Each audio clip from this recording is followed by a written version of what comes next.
Ahoy, mateys! Welcome to Podcasts of the Caribbean, a podcast covering the world of Pirates of the Caribbean, from the theme parks to the movies and everything in between. My name is Justin Helmer, and I will be your host on this voyage through the Caribbean. It be too late to alter course now, mateys. Hello and welcome back to Podcasts of the Caribbean. This is another bonus episode, and today I'm excited for you all to listen to my conversation with Jonathan Swindle. Jonathan is a Jack Sparrow impersonator in the Sacramento, California area, and he has been dressing up as Jack Sparrow for 20 years, since 2006. And aside from impersonating Jack Sparrow, he is also a huge Pirates of the Caribbean fan. And we talked about almost every aspect of the franchise, from the films to the music, the characters, favorite dialogue, and even the novelizations of the films. Both of us had so much fun recording this, and hopefully you all enjoy this episode just as much as we did recording. So without further ado, here is my conversation with Jonathan Swindle. All right, so I guess we'll start off. You can introduce yourself. Who are you, and what do you do? Hello, I may look like Captain Jack Sparrow, but my name is Jonathan Swindle, and I am a local actor in the Sacramento area, and I also have a bunch of different other jobs. I was in the Air Force for about 7 years, and then now I still work with the government. And, that job pays the bills, but, I like to do Jack for fun. So, yeah. Also have my own little entertainment company, Captain's Calling. So, I can go be Jack for hire anywhere. So, yeah. Very cool. Very cool. All right, so I guess what was your first exposure to Pirates of the Caribbean? First exposure, let's see. Are we talking about just the films or Pirates of the Caribbean, I like guess the in ride as well? general, in general is In fine. general, probably when I was really, really little, probably around 4 years old. Mm. We had a Disney sing along VHS, and on that VHS, I think I had Zorro. It's a Small World and the Pirates of the Caribbean ride Mm. on it. And I remember watching that and the song playing and then seeing all the animatronics, and it really scared me. It wasn't until I got older where I was like, oh, that's cool. And then, yeah, I think I was around maybe 5 or 6 when I went on the ride. I think that was in 96, 97. Yeah. Very cool. I guess, and then did you see Curse of Black Pearl like when it first came out, or was it something you saw later on? Yeah, I remember. I think it was for the Lord of the Rings, The Two Towers. They had one of the first previews for Curse of the Black Pearl. And when I saw that, I was very interested because as a little kid, I was like really into pirates in general. Mm. And when I saw that, I was like, oh, pirates film, finally. And then, yeah, I when it came out and I saw it for the first time, which back in 2003, there was a lot of movies out that time. There was The Return of the King, and then Pirates, and then a bunch of other like blockbusters. So at the time, I was really excited when I watched it, Mm. but I feel like it wasn't until 3 years later when Dead Man's Chest came out, that's what like really hooked me Mm-hmm. because just at that time as a small child with all these big blockbusters coming out, I was just overwhelmed. But then, it kind of subsided a little, and then that film like reinvigorated it for me. Awesome. What was it that made you like fall in love with Pirates of the Caribbean? Uh what isn't there to love? I mean, definitely the characters, the music. I think with that first film especially, it's like a perfect film. There's it covers all genres, so there's a little bit for everyone. There's romance, comedy, a little bit of horror, action, adventure. So I think that kind of like really drew me, is that it is for everyone, if and anyone can watch it and have a good time. It doesn't take itself completely seriously either. So and obviously the films just look gorgeous, so it captures the eye, and it's like, oh, I want to be there. Yeah. All right. And I guess when did the idea of coming, or when did the idea of dressing up as Jack come to be? Was that after Dead Man's Chest came out, I assume? Yeah, it was right after Dead Man's Chest. So it was Halloween of 2006. I got invited to a dress up party for Halloween, and I was, really in love with Dead Man's Chest at the time. Like, oh, I want to be Jack Sparrow. So I just found a really cheap costume at the Walmart by my house. And I've even sent you a picture of that first costume. Wasn't that great, but at the time I was like, yeah, I'm gonna be Jack Sparrow. Went to the party, and all the people thought I looked like him, but in retrospect, looking back, no, I looked nothing like Jack Sparrow. But yeah, I think that kind of installed in me. Yeah, I want to keep doing this. That's awesome. I guess Yeah. after that, like, what kind of made you keep wanting to like dress up as Jack or kind of improve the costume and stuff like that? Um, I think it's, people kept saying, wow, you look so much like him. I'm like, no, I don't. I got to strive to be better. So I would always like um, go do some updates. I would watch the first two films as much as possible, or any Johnny Depp film, just to try and pick up on his mannerisms and his facial expressions. And also at the time when I was little, I was really into um, impersonating people on TV. Or I think when I was really little, before Pirates came out, it was a lot of Jim Carrey, because he's very has very facial expressions, and does a lot of funny voices. And I always tried to make people laugh growing up. And my dad was also in the Air Force, and he was always gone. So my mom would make like little home videos with us and have me be characters and stuff. And we'd watch those and send them to my dad. And so the I think the love of acting also helped with wanting to be more like Jack Sparrow.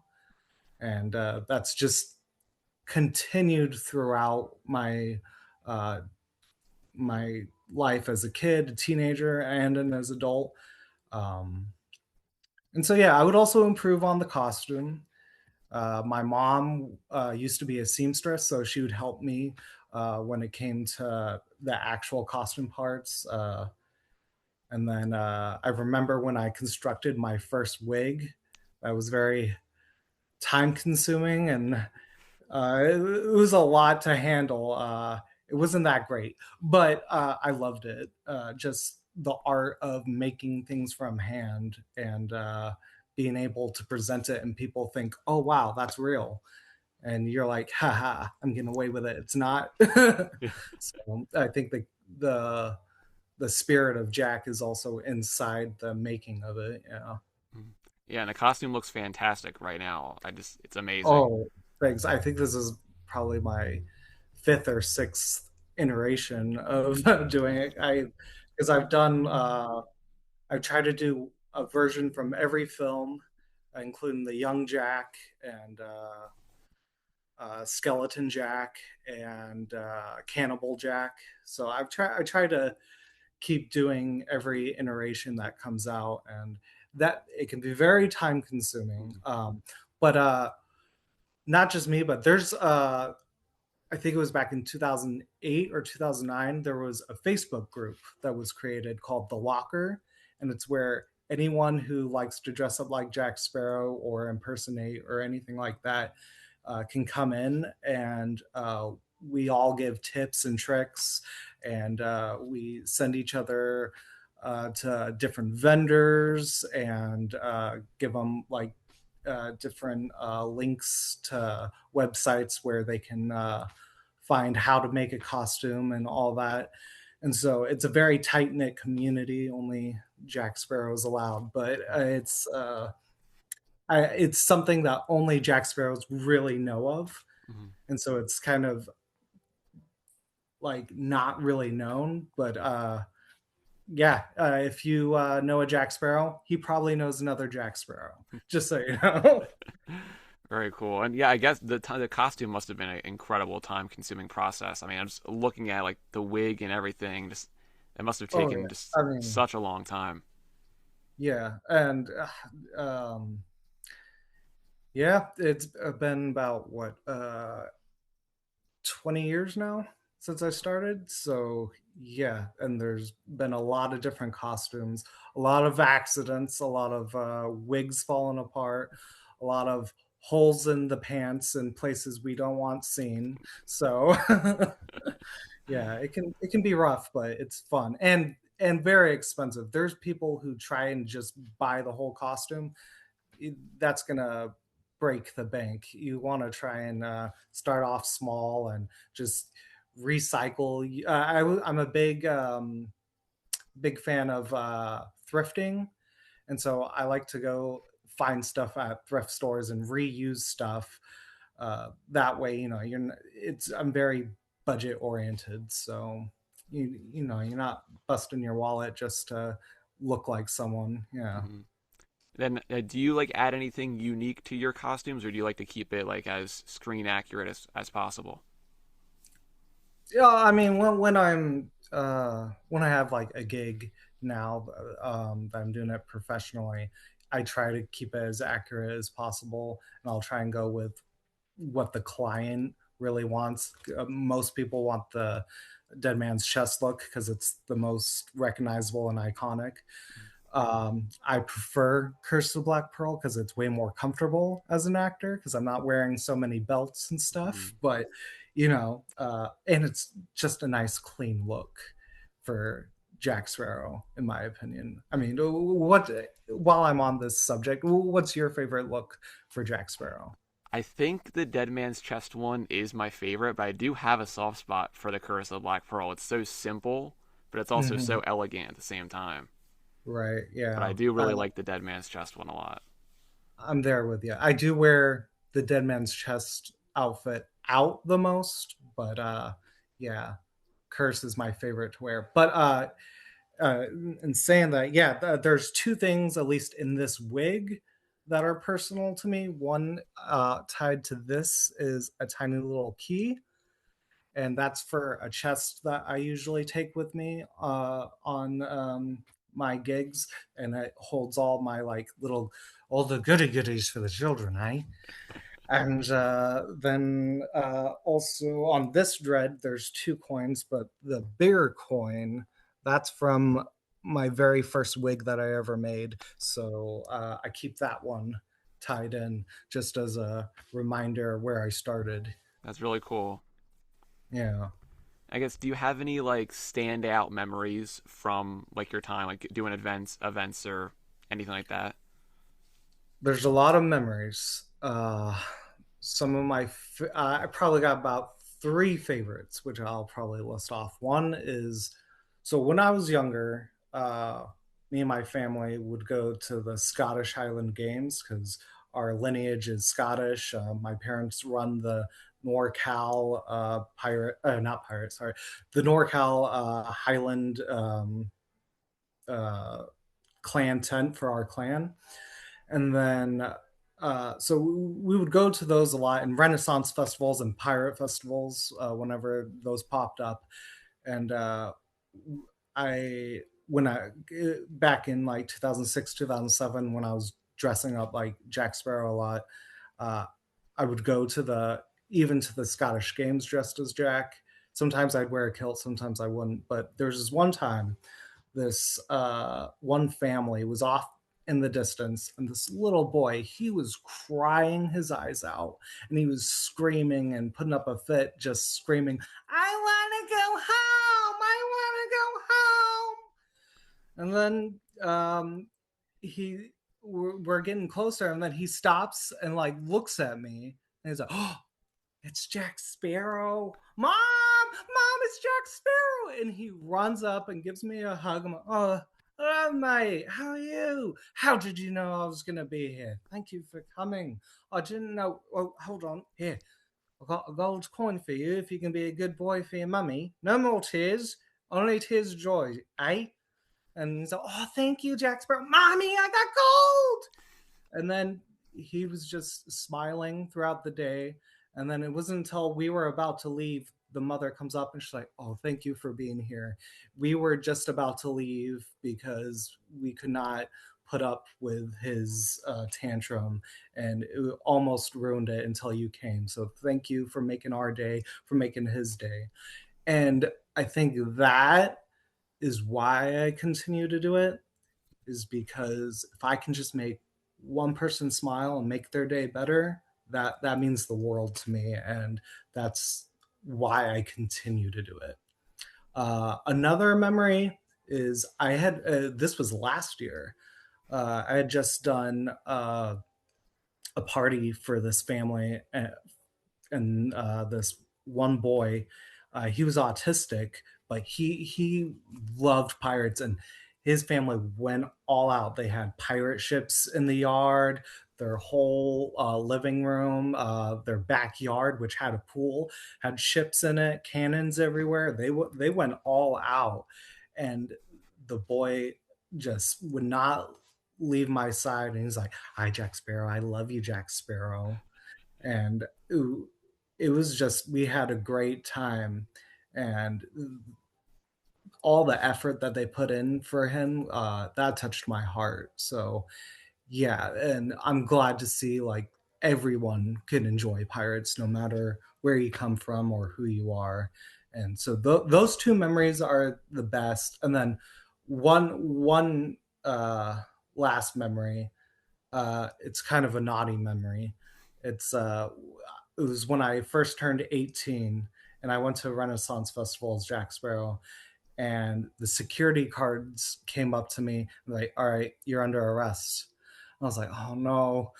And then they're like, okay, no, we won't arrest you if you take a picture with us. And then so I took a picture with all the security guards, and they're like, okay, now let's go get drunk with Captain Jack. And then they actually took me and got me a drink, even though I was underage. And I was like, okay, I can get away with anything as Jack. So That's yeah, hilarious. those three memories are kind of my favorite. That's so cool. Yeah, it's kind of like, honestly, that's how like I feel with the podcast. Like when people reach out and say, "Hey, the podcast is so amazing. Like I love finding people who are so passionate about Pirates of the Caribbean," and it makes you feel like so warm inside that like you are affecting someone else in a positive way. Like it's an incredible feeling. It's yeah, I agree. It's the best feeling, and to be able to share that with like-minded people, I think is so great. Because especially nowadays, I feel like we're all kind of a little lost. Mm. So it's really nice that we can all gather around something like a like pirates that can bring us all together, and we can all agree on something. Mm. I guess so. What is your favorite part of like impersonating Jack Sparrow? Is it doing the voice? Is it getting dressed up? Or like, what is your favorite part of that? Definitely not getting dressed up. I have it down to where I can now get it under an hour. But before, especially when we're talking about Dead Men Tell No Tales, Jack, no, I'll go strap in, get the girdle out. Oh, that's time consuming. But I think doing the voice, yeah, that mate, no. All of it. Can I say that? All of That it. works. I like interacting with people. Yeah, I like making people laugh. I like it. I like making them cringe as well.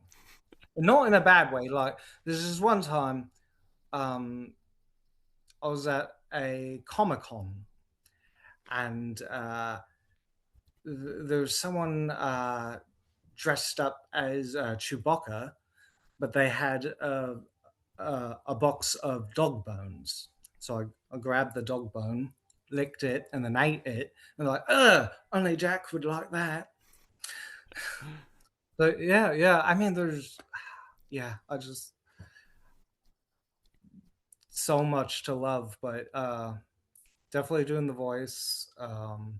Oh, and walking like you're drunk, but you're not. I think I walk better as Jack than I do if I'm trying to walk straight. Yeah, it's so weird now. Like I I can sway and stagger perfectly fine, but when I'm trying to walk straight, that's when I trip myself. So it's kind of weird now, but yeah. That's awesome. Well, so what is it about the character of Jack that makes him so appealing to you, or I guess just like what is it about Jack Sparrow that you love the most? Ooh, I think overall it would be kind of what he stands for, and it's freedom, right? Mm, It's the being able to do whatever you want with no consequence. Well, okay, maybe little consequences, but most of the time you can get away with anything. You can say whatever you'd like to say, do whatever you'd like to. You might get a few looks, but you get away with it. Um, I think, yeah, freedom, because with how things are going, I feel like there's less and less of that in the world where we can be who we are and express that and be accepted for it. So I think for like pretty much the whole world accepting, you know, a weird pirate to be who he is, I think that's amazing. that's awesome. Yeah, that's kind of how I feel about him too. I mean, like I think what the character stands for is why he has become so popular since like the Mhm. movie's release. Um, and yeah, he's just an amazing character. Probably one of the best like film characters that has ever been Oh created. yeah. Oh yeah. And an iconic look. I Mm, mean, we kind of have uh, jokes about it in the locker, but like you put this wig on anyone, they'd still think it's Jack Sparrow. mm, They're like, oh, that's Jack Sparrow. For the general audience, anyone with the hat, the coat, they just think, oh, is that Jack Sparrow? So it's like I think there's only a few characters out there that can pull that off. I think another one would probably be Indiana Jones, the fedora and the leather jacket. You see someone wearing that, you instantly think Indiana Jones. mm. And I think that's the same with Jack Sparrow. Tricorn and a coat, they think it's Jack Sparrow. Yeah. Um, but besides Jack, who's your favorite character? My favorite is Will Turner. He's always been my favorite. William. I don't know what about Will made him my favorite. Like he's always been my favorite ever since I was a kid. So I'm not really sure what like attracted me to him at first because I didn't know who Orlando Bloom was when I was a Mhm. kid. So Yeah. I don't really know what it was about Will, but he's always been my favorite character. I think especially now I love his arc, how he goes from like a blacksmith's apprentice to pirate, then the captain of the Flying Dutchman in At World's End, and especially in Dead Man's Chest, where you get all those hints about what his future is going to be and how his destiny has been foretold, essentially. And Oh yeah. I love how that all plays out and his relationship with Elizabeth. But yeah, he's always been my favorite ever since I was a kid. I love the Welsh as well. He's good. I think you kind of need Will Turner. The first three films definitely solidify that, and then a bit of the fifth because when we got to On Stranger Tides, we saw. what we were missing. I mean, they tried to Mhm. put in Philip as a replacement, but no, it's you need that foil to Jack, and Will fits it perfectly. Mhm. And he's what the best swordsman throughout the whole series. Yep. It's been like said by the writers Ted Yep. Elliott and Terry Russell. Yeah, but like the fact that what you said, coming starting off as a blacksmith to captain of the Flying Dutchman, what an arc. Yeah. So yeah, he's pretty up there. I think another favorite. Oh, I mean Barbosa, right? Yep. God, what a character. If Jack Sparrow wasn't in the movie, Barbosa would hold it for the pirate side at least. Yeah. Oh yeah, what a look, and taking the stereotypical pirate Mhm. and just making it like he did it first. That's incredible. Yeah. Yeah, he's probably another one of my favorites. And this is probably a controversial opinion, but I also love Scrum. I love Scrum as well. I think I he's love so Scrum. underrated. Yeah, he is. I love how dumb he is. We need that. We need some of that, especially after not getting Pintel and Rigetti. Mhm. Yeah, we needed some. But yeah, Scrum. Oh, I don't know if you noticed this. I think I I think they were hinting at it. I'm not sure why they call him Scrum. I don't And know. in Dead Men Tell No Tales, when he breaks uh part of the what is it called? Oh, the Uh the capstan yeah, the thing. capsule Yeah. when he breaks one of the levers and falls, Mhm. and he yells crumbs. So I'm thinking like he said that so much that he probably said scrum once, and then they were made Um, fun of him. that's a good But theory. I never thought that's about it that something way. I kind of picked up on. I was like, are they trying to hint at that? But yeah. Yeah, I love Scrum. He's a nice kind of like fun little sidekick to Jack Oh yeah. that where he can kind of say something like not that Jack is stupid, but he can say something kind of Right. stupider than Jack, and Jack can kind of be like, "Why'd you say that?" I think that's pretty funny. I think it's also he's a good character if Gibbs were to pass on Hmm. to take his mantle. And Yeah, I think they kind of showed it where, Gibbs makes him the captain yeah. to get beaten up. So I feel like Scrum could take over for Gibbs if Gibbs were to no longer be around. Mm. But yeah, so many, there's so many. Honestly, I think every single character from Pirates of the Caribbean is iconic in their own way. Like Jack, of course, Will and Elizabeth, Mhm. Barbosa, and then Gibbs, Pintel, and Rigetti. Like there's so many like characters that like Oh, every single one. Norrington is also like Yes, yes. he I yeah, I think because I've been listening to your podcast for a while now. I think I just finished uh the last episode Mm, the other day, and uh I just like you, like at first I didn't like him, mm, and then he just grew on me throughout time. I'm like, oh, what a great guy. yeah. He's such a good guy. I'm like, oh man. But yeah, he especially in Dead Man's Chest Yep, as a pirate, that's a great look for Jack Davenport. yeah. He should always have a beard. Yeah, he looks so good in that movie. Yeah. But yeah, I would love to see more Norrington. I know a lot of people would love him to come back. Obviously, he died, but um, Right, right. yeah, but But I he's mean, so did Barbosa, so did Kinda Jack. that's true. So people can come back from the dead. Or he could be a ghost, Yeah, like they in the Dead Man Tell's original in the script. script, yeah, Yeah, yeah, that'd yeah. be cool as well. But yeah, I would love him to come back. He's an awesome guy. Very, very underrated. I think. Like, Mhm. I think when the movies first came out, obviously I was too young to really kind of be in the fandom at that point in time. But I feel like a lot of people probably didn't like him because he was kind of like a bad guy at the beginning. But I think appreciation for him has kind of grown over time, Oh, um, which I think is really awesome. and the fact that you see the small transformation throughout that one film Hmm. of, being so uptight to, okay, I see what Will's about. Okay, there's some good men out there. Hmm. Yeah, it's pretty cool. And I love his sacrifice in At World's End is probably one of my favorite Pirates of the Yeah, Caribbean scenes.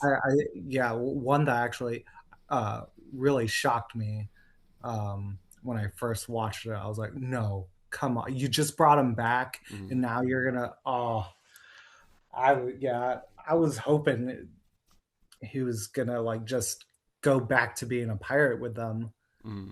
but no, no, yeah, he dies But I think it's a using the great kind of sword that was made for him. yes, yeah. I think it's a good resolution to his arc though. It kind of like Mhm. throws off the chains of Beckett and the East India Trading Company and kind of like sacrifices himself for Elizabeth, which I think is Yeah, nice. most definitely. But have you impersonated like any other Pirates of the Caribbean characters? Like I know you've done a bunch of different versions of Jack, but any other Pirates characters that you've done? Um, Last year I did start working on a Barbosa costume, but yeah, I mean, I do like doing different voices. I Mm. don't dress up as many other characters, but there's a few. Uh, I'll sometimes do like Pintel and Rigetti, we know you're in, puppet, puppet, come out, we won't hurt you.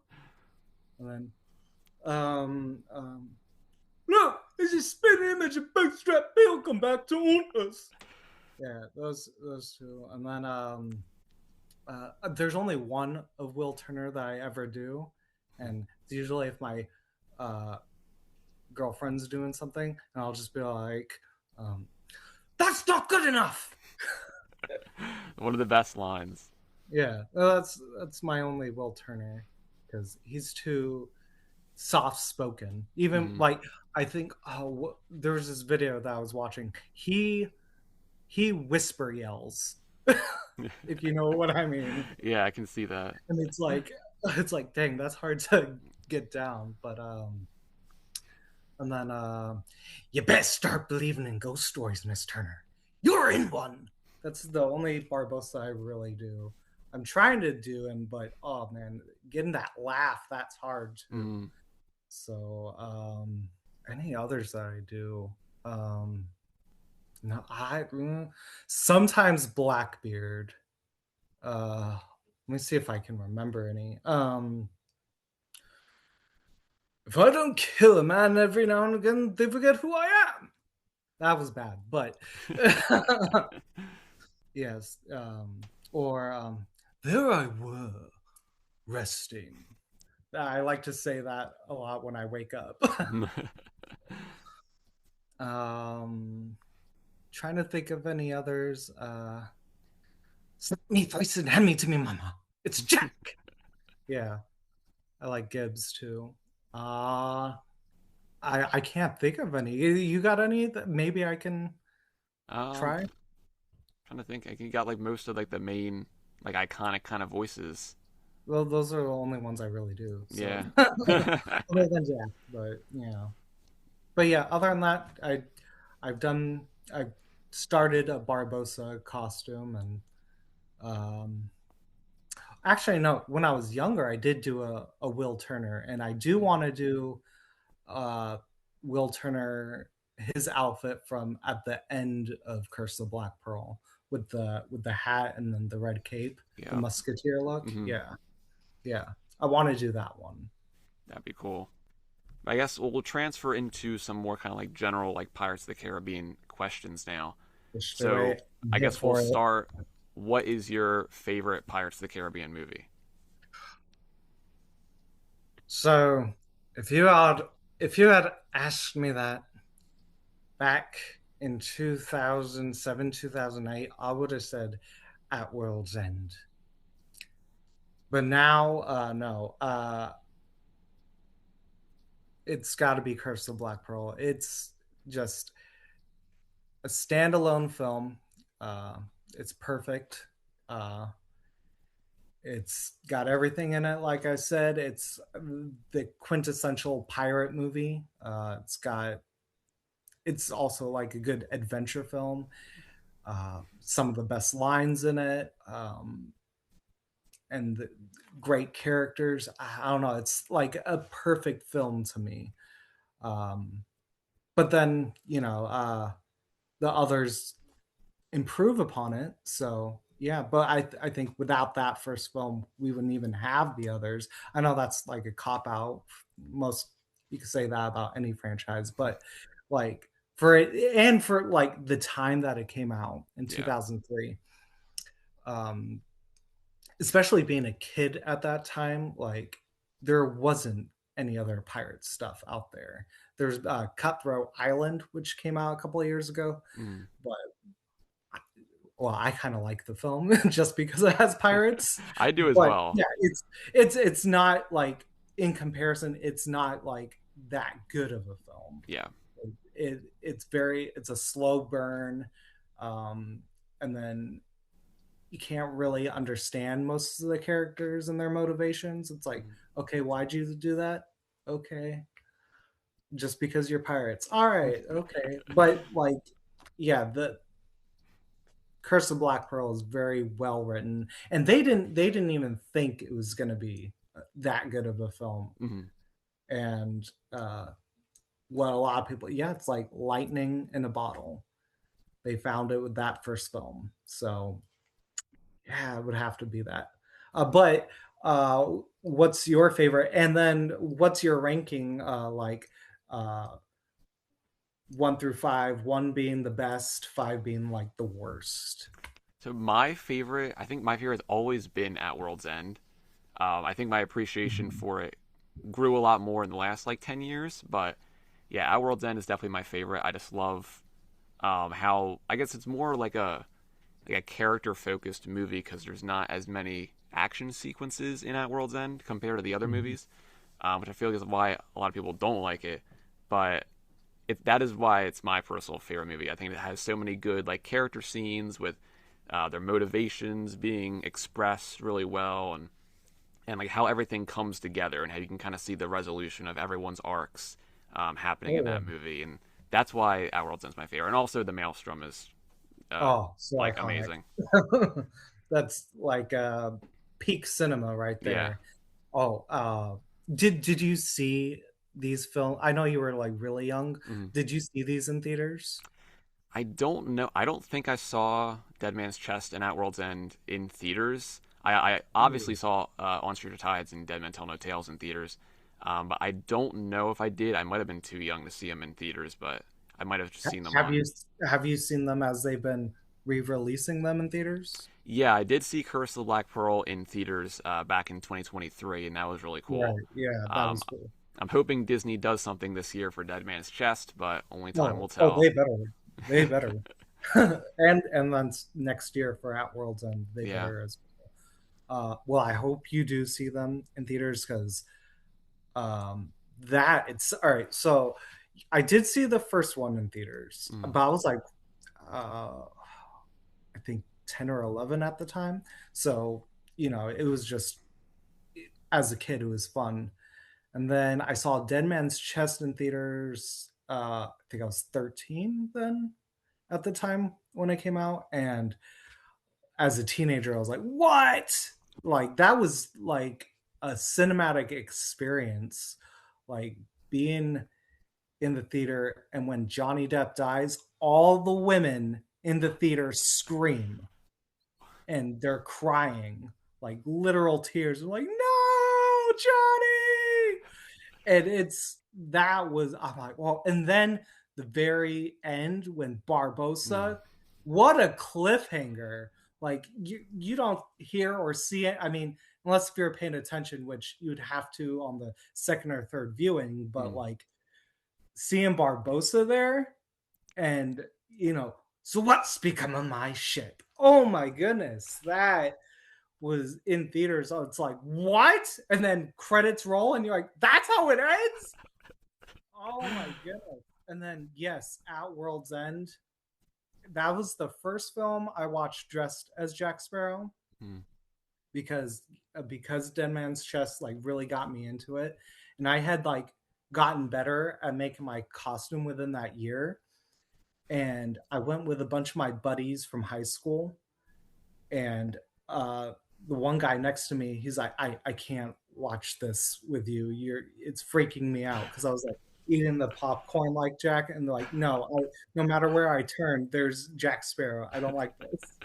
But oh, and then my one of my favorite experiences because I did see on Stranger Tides dressed up as Jack Sparrow when the camera zooms in to Jack and Gibbs in the carriage, and Mm. they're like side by side, and then they're talking about, and Jack says, "There's another imposter out there selling my good name."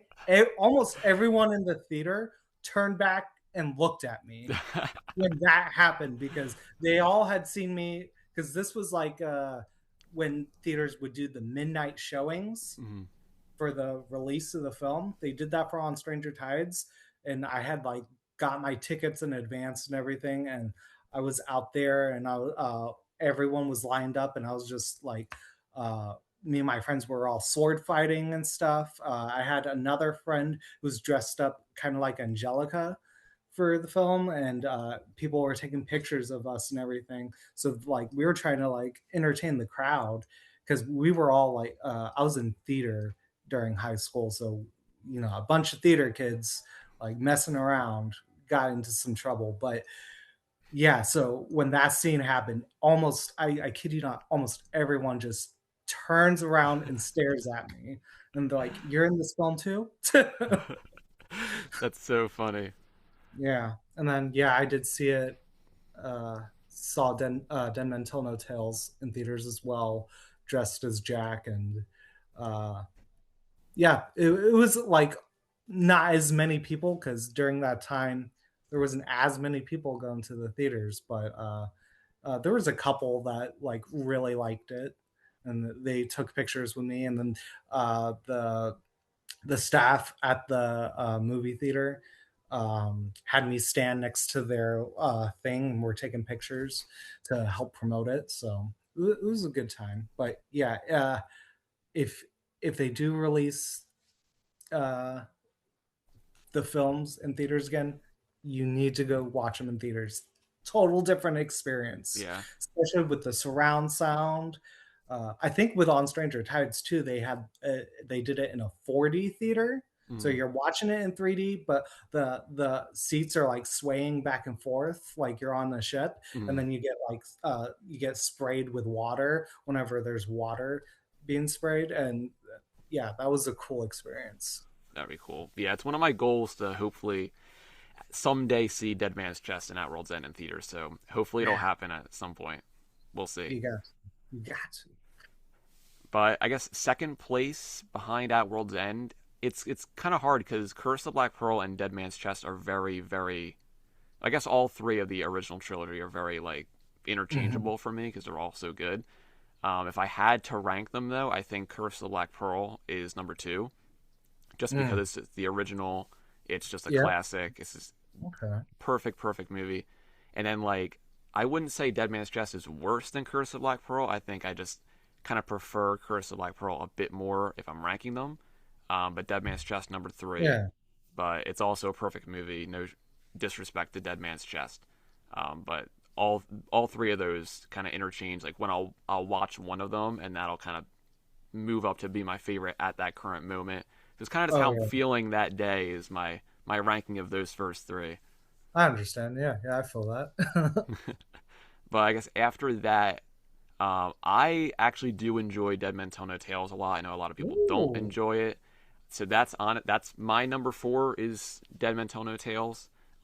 Mainly because I like, well, Will is in it for like two scenes, but I like how Yeah. it kind of focuses on Henry and him trying to free Will and everything like that.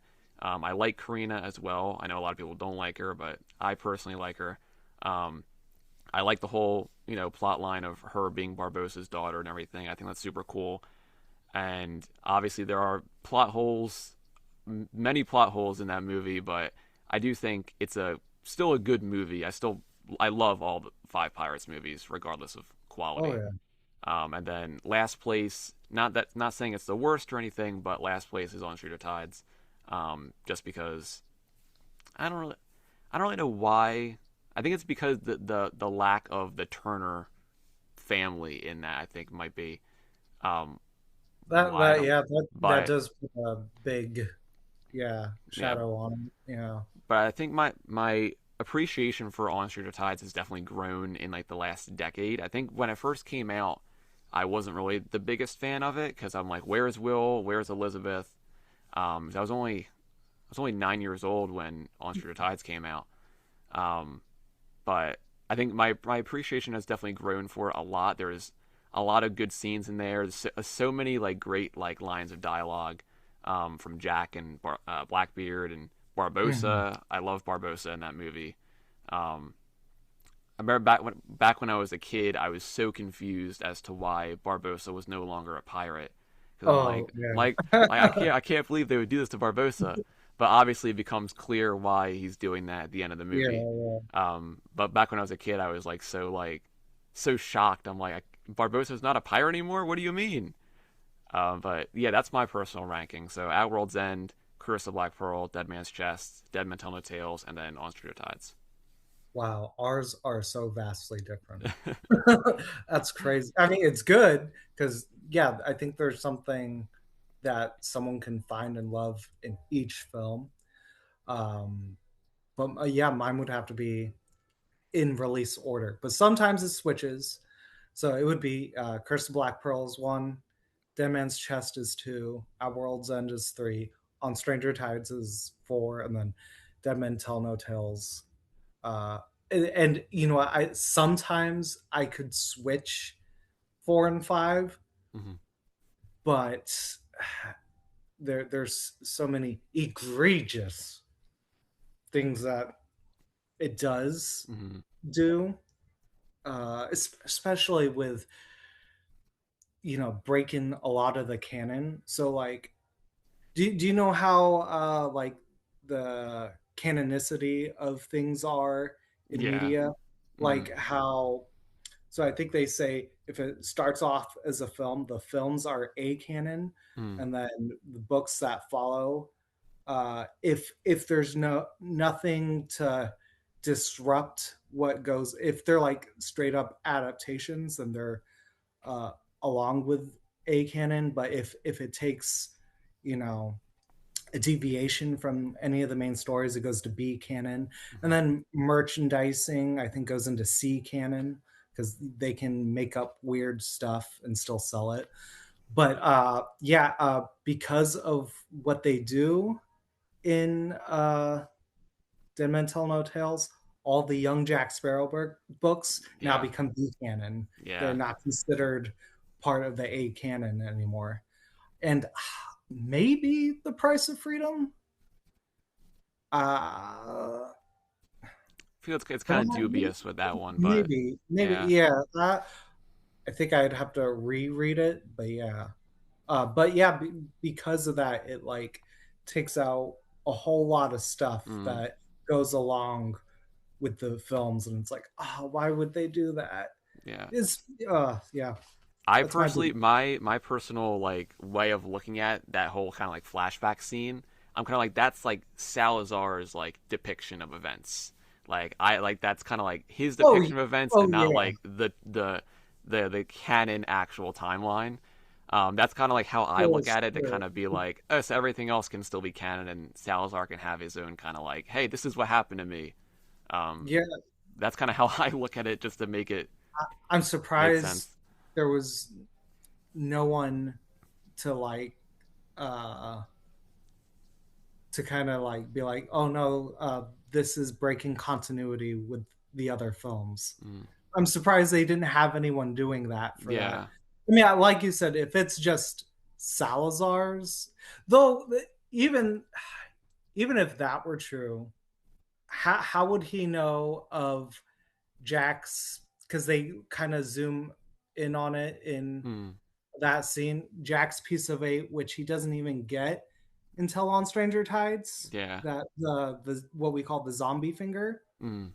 Like they zoom in on that. It's like even if it's Salazar's retelling, he wouldn't know about that because he was Yeah. trapped in the Devil's Triangle.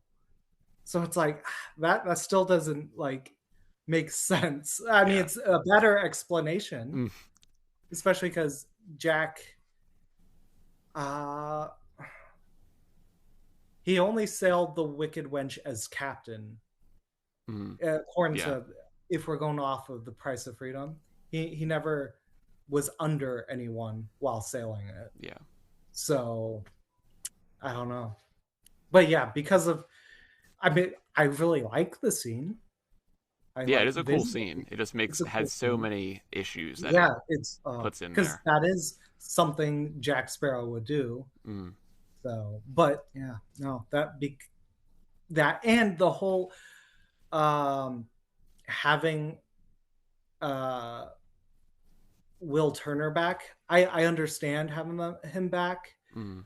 but if we're going off of what Ted Elliott and Terry Russo had written, they even said in an interview that after the 10 years that Will Turner had served and he returned to shore and he saw the end credit scene, Yeah.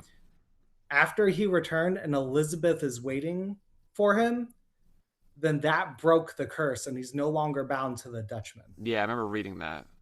Yeah. So he shouldn't still be captain of the Dutchman for 5. Mm. If in but that's why they didn't go with was it Terry Russio's script? Yeah. They went with Jeff Nathanson, who also broke Indiana Jones 4. So let's not that trustworthy of a writer. But yeah, and they even went to go say that Jeff Nathanson like really didn't even care about the continuity. He just wanted to write a fun adventure. And it's like, but you messed it up. Yeah. So, yeah, that's my gripe with it. Yeah. But yeah, I can agree with you. At World's End is definitely up there. Fantastic film. And then I just like On Stranger Tides for many different reasons. And people, I don't know, like I hear people saying Jack Sparrow's not Jack Sparrow and On Stranger Tides. I'm like, what are you talking about? I feel like he's the most Jack Sparrow Yeah. in that film compared to Dead Men Tell No Tales. Mm. He has like really great lines. Yeah. He actually has like some really good serious moments as well, which we completely lose. I think there's only one serious moment in Dead Men Tell No Tales, and that's when he's looking at the pearl in Yeah. the bottle, and that's probably about it. Yeah, it's crazy, Yeah. crazy. Yeah. On Stranger Tides, it is definitely it's grown. My appreciation for it's grown a lot. I love it a lot now. But yeah, there's so many like great moments in that, and so many like memorable lines of dialogue. Like I find myself kind of just like lines from that movie are always kind of going through my Oh, head. well, I mean, Dead Men Tell No Tales, it is funny. It has a lot of good funny lines. I think Mm. those two movies I'll just put on as background noise while I'm Mm. like cleaning or something. And because I'm not like so invested in watching it, Mm. but I can like look back and be like, oh yeah, ha ha ha. So yeah, those are the background movies, I'd say. Can So I guess then, what is, if you can pick, what is your favorite scene from the Pirates franchise? I pick two? Yep, that works. Okay. um, Obviously, Jack's introduction. That's like cinema history right there. Mm-hmm. You can know all about the character in just that small amount of time. What is it, like 20 seconds or something? Not 20 Yeah, seconds. Somewhere like under a minute yeah, though. like Like probably like that 45 whole, seconds probably. yeah, like that whole scene. You learn everything about who the character is, um, what his motivations are, and what he's about just in that small amount of time without saying anything is incredible. And I feel like Mm. that's kind of what we were missing in Dead Men Tell No Tales. They broke the cardinal rule of cinema, show don't tell. Mhm. Everyone's telling their motivations in Dead Men Tell No Tales. Henry Turner, he's like, I know all the myths and legends of the sea.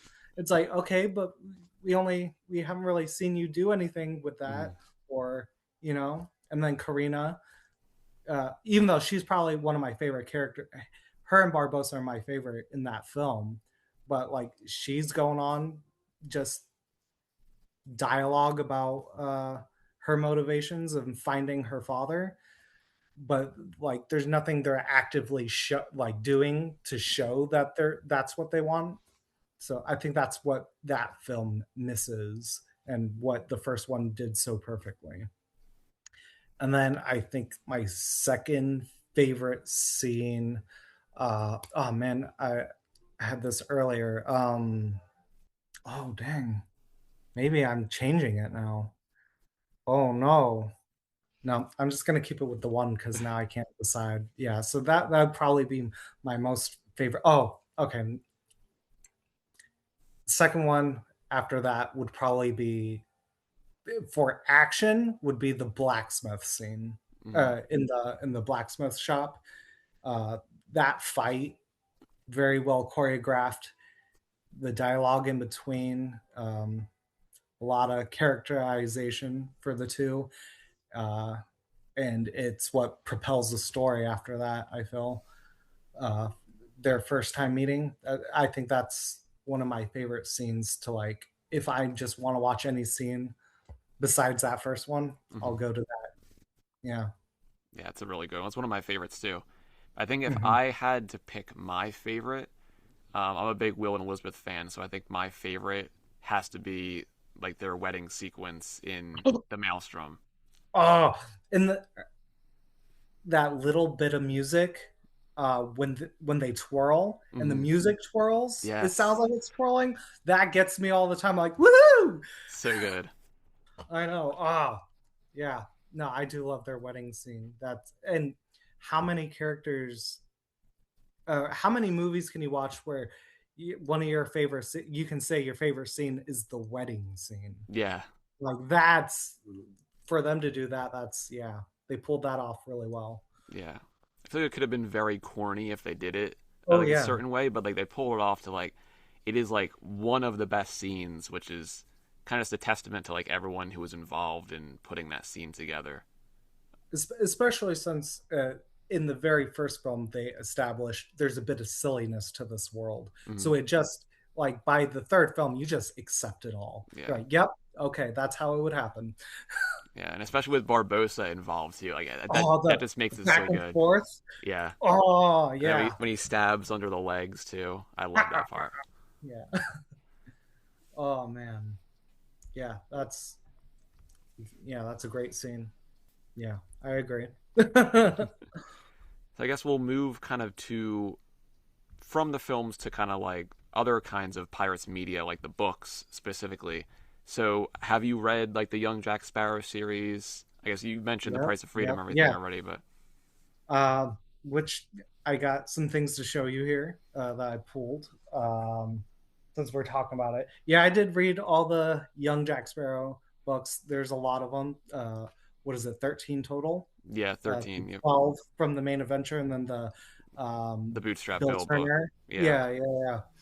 Uh, those are downstairs on my shelf, but I did have to pull one of them because I know you're talking about it. But yeah, the physical copy Oh, of The Price of Freedom, that's which awesome. I got this at Barnes and Noble right down the street when it first came out, and it only cost $20. Wow. I mean, at that time, 20 Yeah. bucks was like $60. Yeah. But yeah, but now you try and buy this, it's $300 to $700. Yeah. And the so I'd say this is probably like my most treasured book that I have. Also, because it's a, a first edition, so it's got the number sequence 1, 2, 3, 4, 5, 6, 7, and That's that's very cool. yeah. But if you do get your hands on it, and I hope you do, I'll also like look at used bookstores or wherever I can find it for you, and I'll if I find one, I'll send it to you. Thank There you. are I do know there's three editions. Mm, There's this one. There's an exclusive one which has Jack Sparrow on the cover. yeah, yeah, I've I seen think that. they only done I like maybe 100 prints of that one, and so those are very rare to find. And then there's the paperback ones, Yeah, uh, which have a completely different cover on it too. I yeah, think isn't it's that the red one, right? yeah, the red one, Yeah, yeah, yeah. yeah.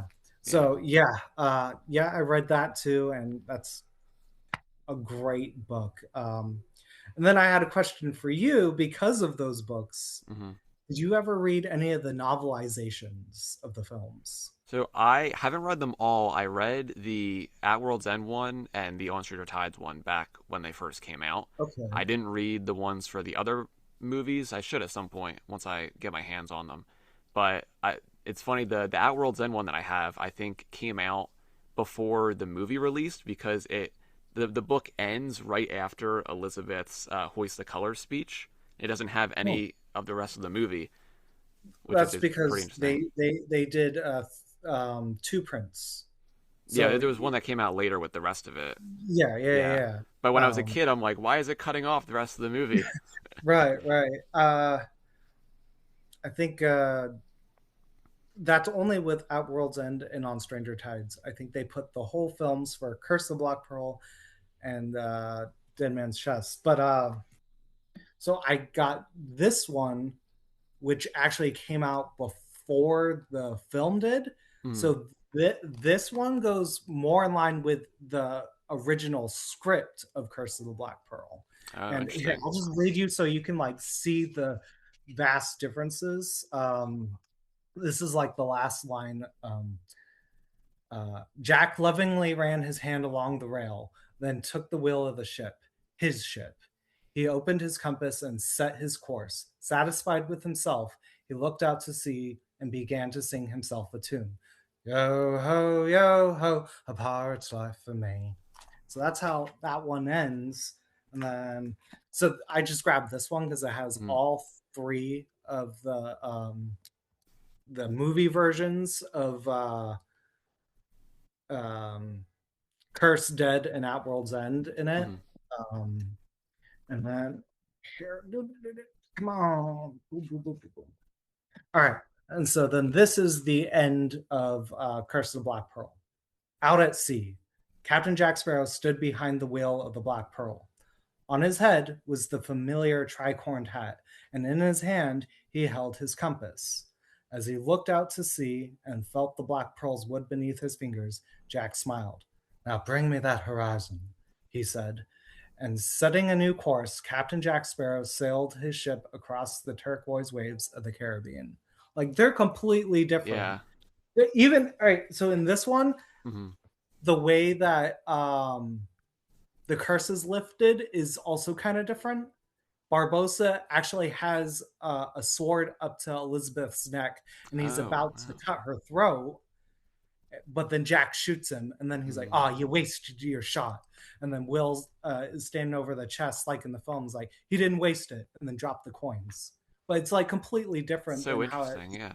depicted. So I if don't you know. can grab your hands on one of these ones, Yeah, I'll have to keep an eye out for that one. and then another novelization, which is different than the movie, but it's also like almost exactly the same, is the Dead Men Tell No Tales ones. And yeah, you should read this. It makes the film a whole lot better. I mean, you already like it, Hmm. but this will make it better. I This is like more so off of the script when Terry Rossio was working with Jeff Nathanson before he stopped working. So they used this for the novelization. And there's like three things in here I want to share with you, Hmm. which completely, well, not completely, but it kind of changes how you see the film a little. Hmm. Um, One of them is an Easter egg. So I'll ask you, in Dead Men Tell No Tales, did you see any ride references? Yeah, well, technically, the Wicked Wench is sort of like a ride reference, but it's kind of been worked into the lore. But Right. That's kind of the one that comes to mind. Yeah, there's that one. Did you spot any others? Nothing's coming to mind right now. Once you say it, I'll probably remember it. But Yeah. Okay. So the other one that's actually in the film is Pig Kelly. mm, He is dressed exactly, besides the hat, like Ned Lowe, one of the paintings in the queue of oh at yeah, Disneyland, yeah. with the black shirt, the pearls, and then the big coat. Mm, So that's a small like little ride reference. oh, And interesting. Yeah, then I the never put third that together. one, they had a third one, but it didn't make it to the film, but it is in the novelization. And I'll read that real quick to you because then it makes the flow of the movie a bit different. So after they the cartographer's shop, they leave, Mm, and then Jack's um where is it? The were you part of the plan? mm, So that's where it starts. Were you part of the plan? He asked out of the corner of his mouth as the soldiers appeared and began to search for them. So that's actually a little later, but that's the scene where it takes place. mm. This is Okay, so this is where it starts. Unfortunately, he pulled her onto the street and right into view of the royal guards and Lieutenant Scarfield's men who had him up until the point thought that they lost Karina, their prey. They combined forces in chasing them both. While she wasn't sure the pirate could be trusted, after all, she knew enough of the world to know most pirates couldn't. She didn't trust Scarfield's men to let her go. So the pirate took off running as she followed. They raced down the street, turning corners where they could, spotting a store with headless mannequins on display. The pirate grabbed Karina's hand and led her behind the mannequins. Then he stopped and posed so that he looked like the head of the mannequin. Karina did the same. And then that's where it starts. Were you part of the plan? So Mm. it's like the scene in the Disney ride where Jack's behind the mannequins and he's Yeah, posing. And that was a small ride reference that they that's had. neat. Yeah, that's cool. Okay, and then this is something that was in the script, and it's kind of in the movie, but it's so small, and because it's not referenced at all, you wouldn't notice it. So I'll ask you: does Jack Sparrow use his sword? In Dead Man Tell Dead No Man Tales, Tell No Tales, he only, I think, only time is when he's fighting Salazar on the Silent Mary, right? and that's not his sword. Yeah. That's Henry's sword. Oh yeah, you're right. Yeah, because Henry's cutting him free, Mm-hmm. and so he uses Henry's sword, and then whose sword does he drop to give to Barbosa? It's Henry. Again, again Henry's. He Yeah. doesn't use his sword at Mm-hmm. all in the film. He's and where you think he'd use his sword, he's actually using his pistol. Yeah. And there is a reason to that, and it's in the script, but they never say it in the film. Mm-hmm. And this goes along with the original script that Terry Rossio wrote about Mm-hmm. a cursed sword. So here, I'll read it. The bad luck dogs you day and night. Bad luck, ridiculous. And then one of the crewmen say, "We know you fear your own sword." Another of the pirates went on, and that you believe it's cursed with intention to slit your throat. In unison, the crew members turned and looked pointedly at their captain's sword. It lay across from them on the deck. Jack shook his head. Afraid? And then has ever more and then wait, sorry, I'm losing my afraid, has ever a more absurd word been spoken? And then blah, blah, blah, blah. Yep. Then pick up your blade and hold it. Jack looked at the sword and then at his men, then back at his sword. He began to reach out for it and then hesitated. Then, in one swift move, he rushed over, picked it up, and hurled it overboard, acting as though that was the most natural thing to do with one's weapon. He then turned back to his crew. Problem solved. That's so interesting. Yeah, how they worked in the Yeah, cursed sword from the script. That's so cool, actually. I and did not know then that. and then it comes back later, and it says Jack Sparrow's luck, however, had not. After his crew had abandoned him, he tried to prove, at least to himself, that he was not unlucky. He had failed miserably. First, he had tried to rob a coach out on the skirts of town, only to have it drive right by him. And that's that deleted scene. Mm. Yeah. And then it had begun to rain. When he had finally made it back into town and wandered into a local watering hole looking for beverage to quench his thirst, the barkeep had asked him to show him his silver, of which he had none. The only thing in his pockets, it turned out, was his compass. Well, do you want the drink or not? The barkeep asked, watching Jack.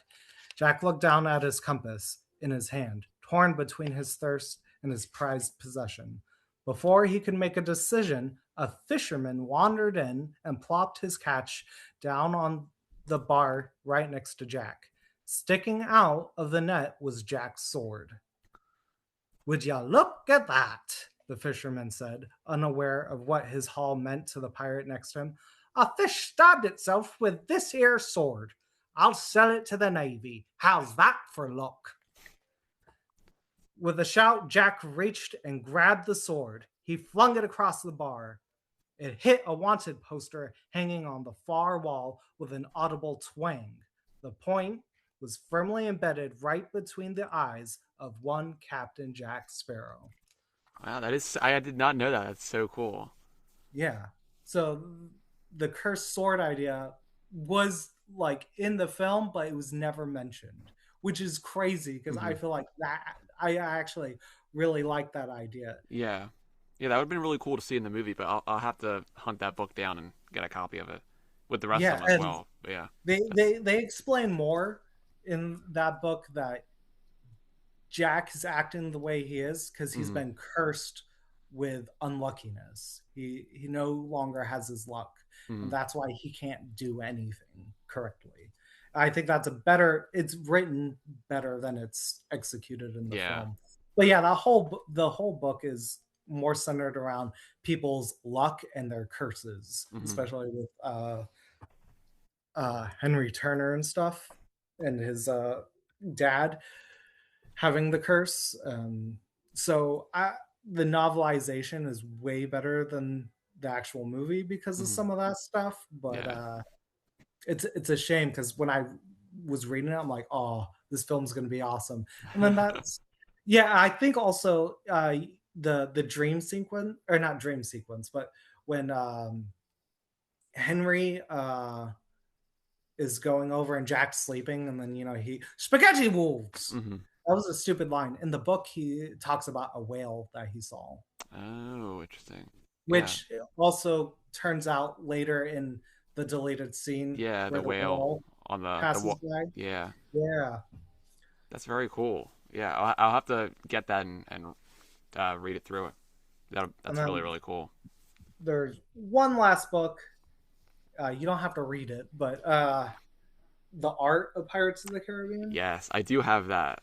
Yeah, It's that's one of my favorites yeah, as well. it's so good. There's so much like good art in that Oh book. yeah, the Crash McCreary drawings are so awesome. Yeah, and it has like that's another version of Jack I did is the Disney Jack. Hmm. So like I think it's in this book. Oh, like the original concept art. The original concept I think the one where they actually use Johnny Depp's face, Hmm. which that version actually is in the Curse of the Black Pearl DS video game. Yeah, yeah, So you know how he has the blue bandana. yeah. So that was like the original concept that they were going for Jack Hmm. that Disney was thinking, and it's also in that's how they drew Jack for all the like storyboards, and then obviously by Dead Men Tell No Tales they just drew Jack Sparrow how he actually is, but in Hmm. Curse of Black Pearl that's how Jack was drawn. And yeah, I was like, oh, that it's very simple in Disney, but it's also kind of I kind of like it, so I did Yeah, do a cosplay of that version too, just so that's I can cool. get all the Jack. And yeah. I guess then what is Do you like the Young Jack Sparrow series? Because you mentioned you read them. What is your Oh, opinion on that? um, yeah, I really do love them. I wish, I think you talked about this in your very last one, where they should have done like a Disney Plus animated series. I think that Mm, would have been the best way to go about doing it. That yeah. way you don't have to worry about casting someone that looks like a young Johnny Depp.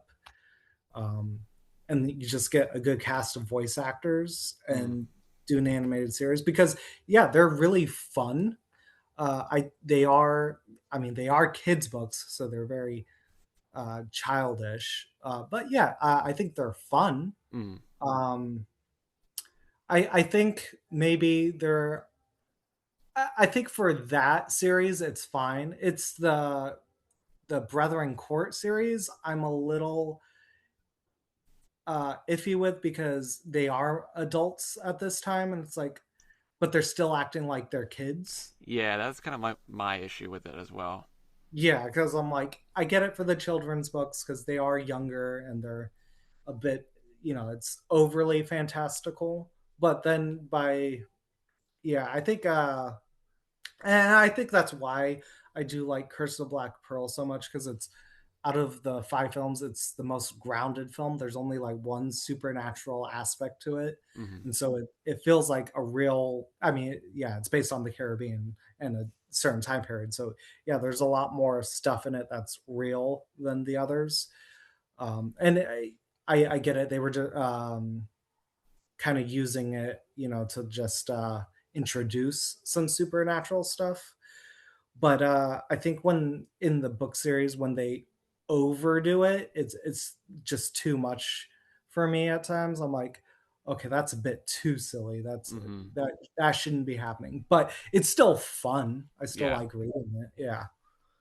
Yeah. I love the Young Jack Sparrow books a lot. I didn't actually read. I think I read the second one like back in the day when it first came out. 'Cause I had the second and third one like my whole life, Mhm. but I didn't read the full series until I think 2024, like right before I started covering them for the podcast. But I was surprised at how much they grew on me over time, especially like once I got closer to the end of the series. Right. I don't think I actually started reading them till 2011 after On Stranger Tides came out because I Mm, was like, yeah, more pirates and um, just back then, pirate stuff was easier to find out in the yeah. wild than it is now. So, because and like at the time, 2006 and 2007, it was hard not walking into a store and finding something Pirates of the Caribbean related. Like Hmm. the towels, I saw a lot. The the little Zizzle figures were Yep. everywhere. Like no matter what store, they like you would just find them like somewhere, and it's like on clearance for $2. But Yeah. yeah, so yeah, those were really good children's books. I did like them. That's awesome. And I guess we'll move over then to the ride at the Disney parks. You mentioned obviously you've been on the ride. Hmm. Um, what is what I guess what is your favorite part of the attraction? um, uh, well, I think for everyone, one it might be the smell, Hmm. the bromine Yep. in the water. Just I have two like oils. Um, one is like a rum scented one, and then the other one is like the waters of the Caribbean. And Hmm. like when you combine them together, it just smells like the ride. So I like to wear them when I'm dressed as Jack. Hmm. And so, yeah, I think the smell alone brings brings me in. And then, uh, I don't, just everything that's pirates. Ugh, tooth. Everything that's pirates. Yeah, I do have like two like little like scenes that I like. One is the pirate that has one foot on the boat and one on the dock and he's balancing all the hats and the chests, Mm, and you don't know if he's gonna fall in or not. That's one of my favorites. And then another one, whenever I see it, I just think Pirates of the Caribbean ride. It's the skeleton with the sword that's pinning him to the wall, and then he has the big hat, and then the seagull is in it. mm.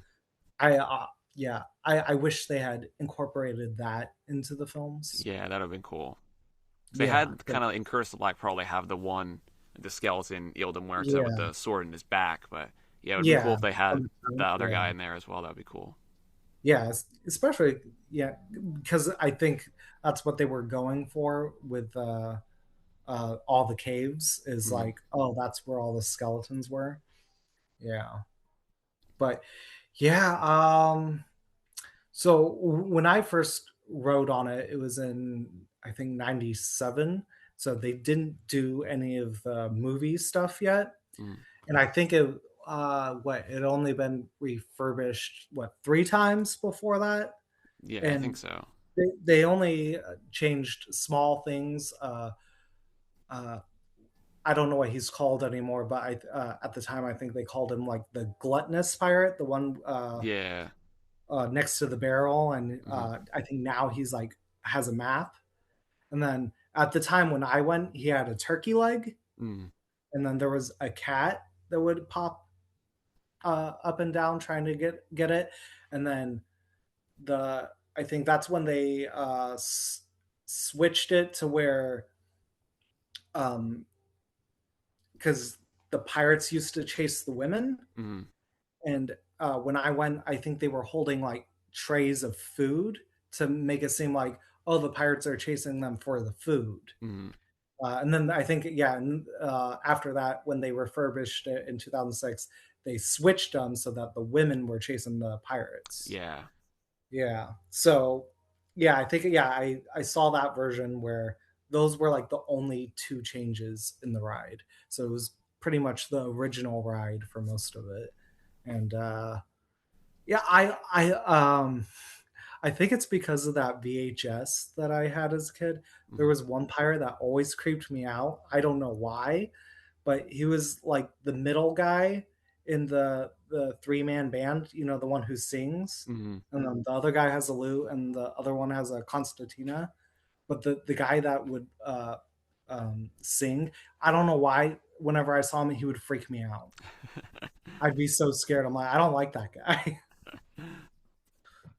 That's funny. So yeah, I think that ride um, is probably like one of the more adult rides for adults in the Disney parks. I mean, they probably have more stuff now, but Mm, back then, that was like uh, you'd see a lot more like parents want to go on that ride because they're like, oh, okay, there's some adult stuff here. Yeah. And I think as I got older, I appreciated that even Disney was like, okay, we know you parents are here. Let's give you a little something. mm. And I'm glad they did it with Pirates because, yeah, it was pretty cool. Yeah. I do like the new stuff in it too. With Red and everything. I remember at the time I was really mad Mm, uh, because yeah, it's like why would you change such an iconic scene? But I get it, trying to go, with how the times are changing and stuff. There's a little bit of me where I'm like, hey, you should keep it so that the kids can learn. Yeah, this is why pirates are bad mm. because they are doing all this bad stuff. Yeah. But it's you know it's still a fun scene how they have it now. So, Mm, and plus, that's the only other pirate that we get in the parks is Red now. yeah. So, if it's gonna bring more um, characters out and about, I'm all for it. Yeah. Yeah, I was the same way. I was pretty against the change, like when they first announced it back in, I think it was 2018. I think is when they announced it. Yeah, because Um, they just did the fifth film, and I think it went down in July in 2017, and then they reopened in 2018.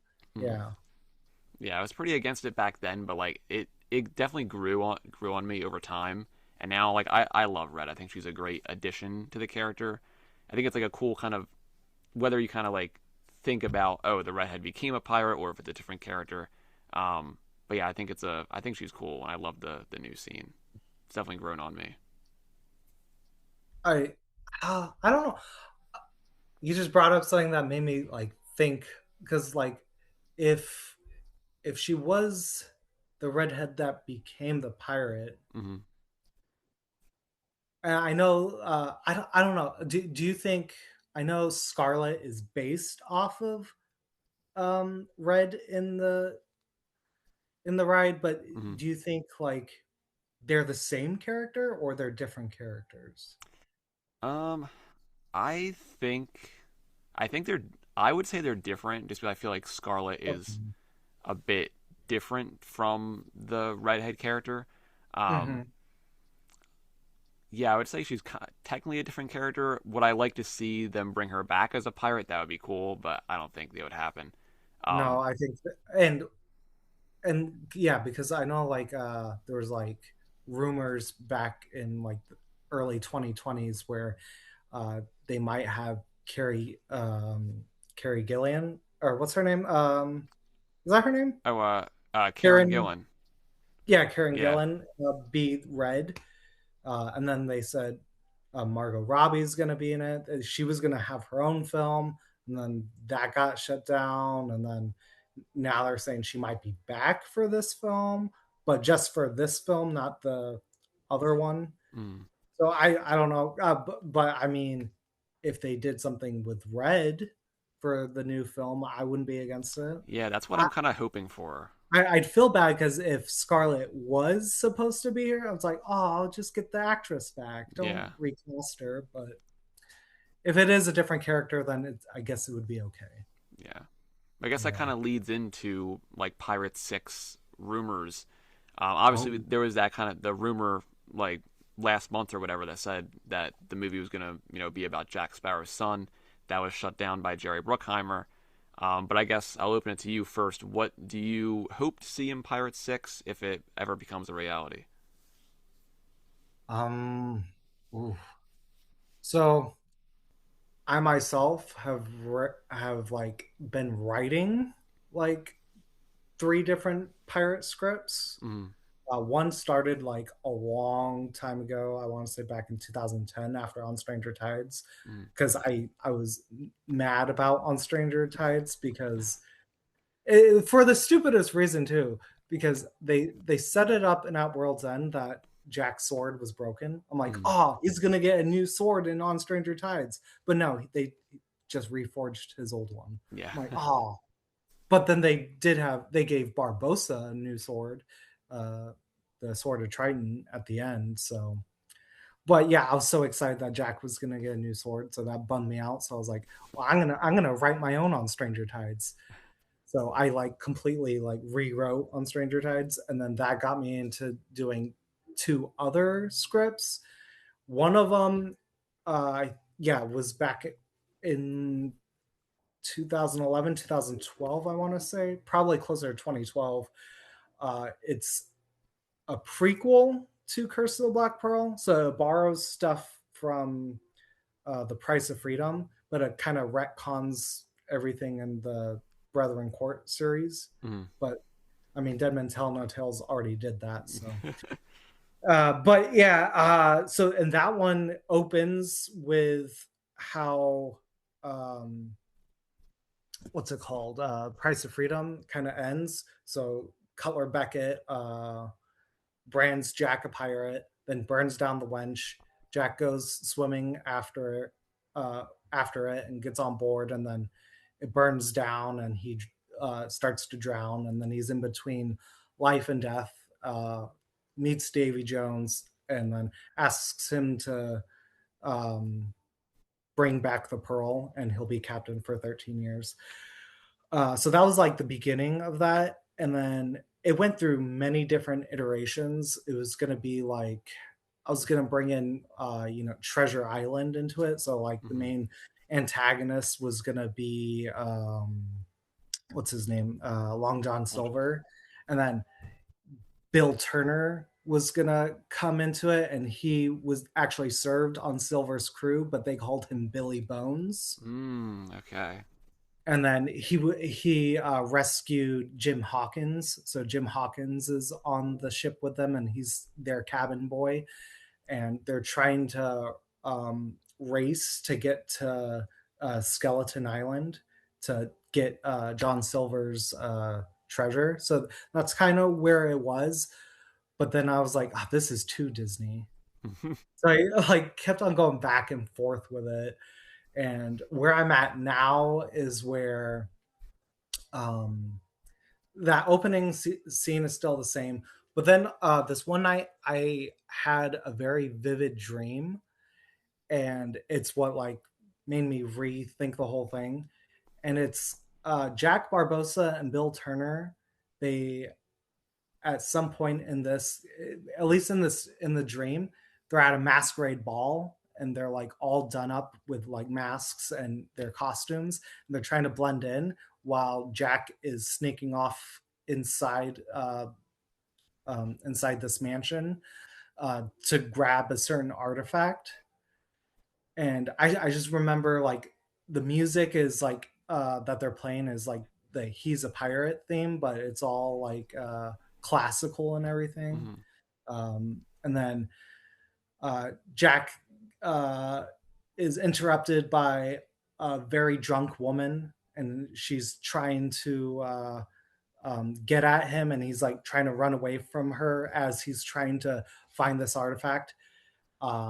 Meanwhile, when Bill Turner's not trying to dance with all these women who want to Hmm. dance with him because he's so young and good looking, and in my dream, it was being portrayed by Luke Evans because every that meme where he was Bard from The Hobbit, and Yeah. they're like, "Hey, it's your son."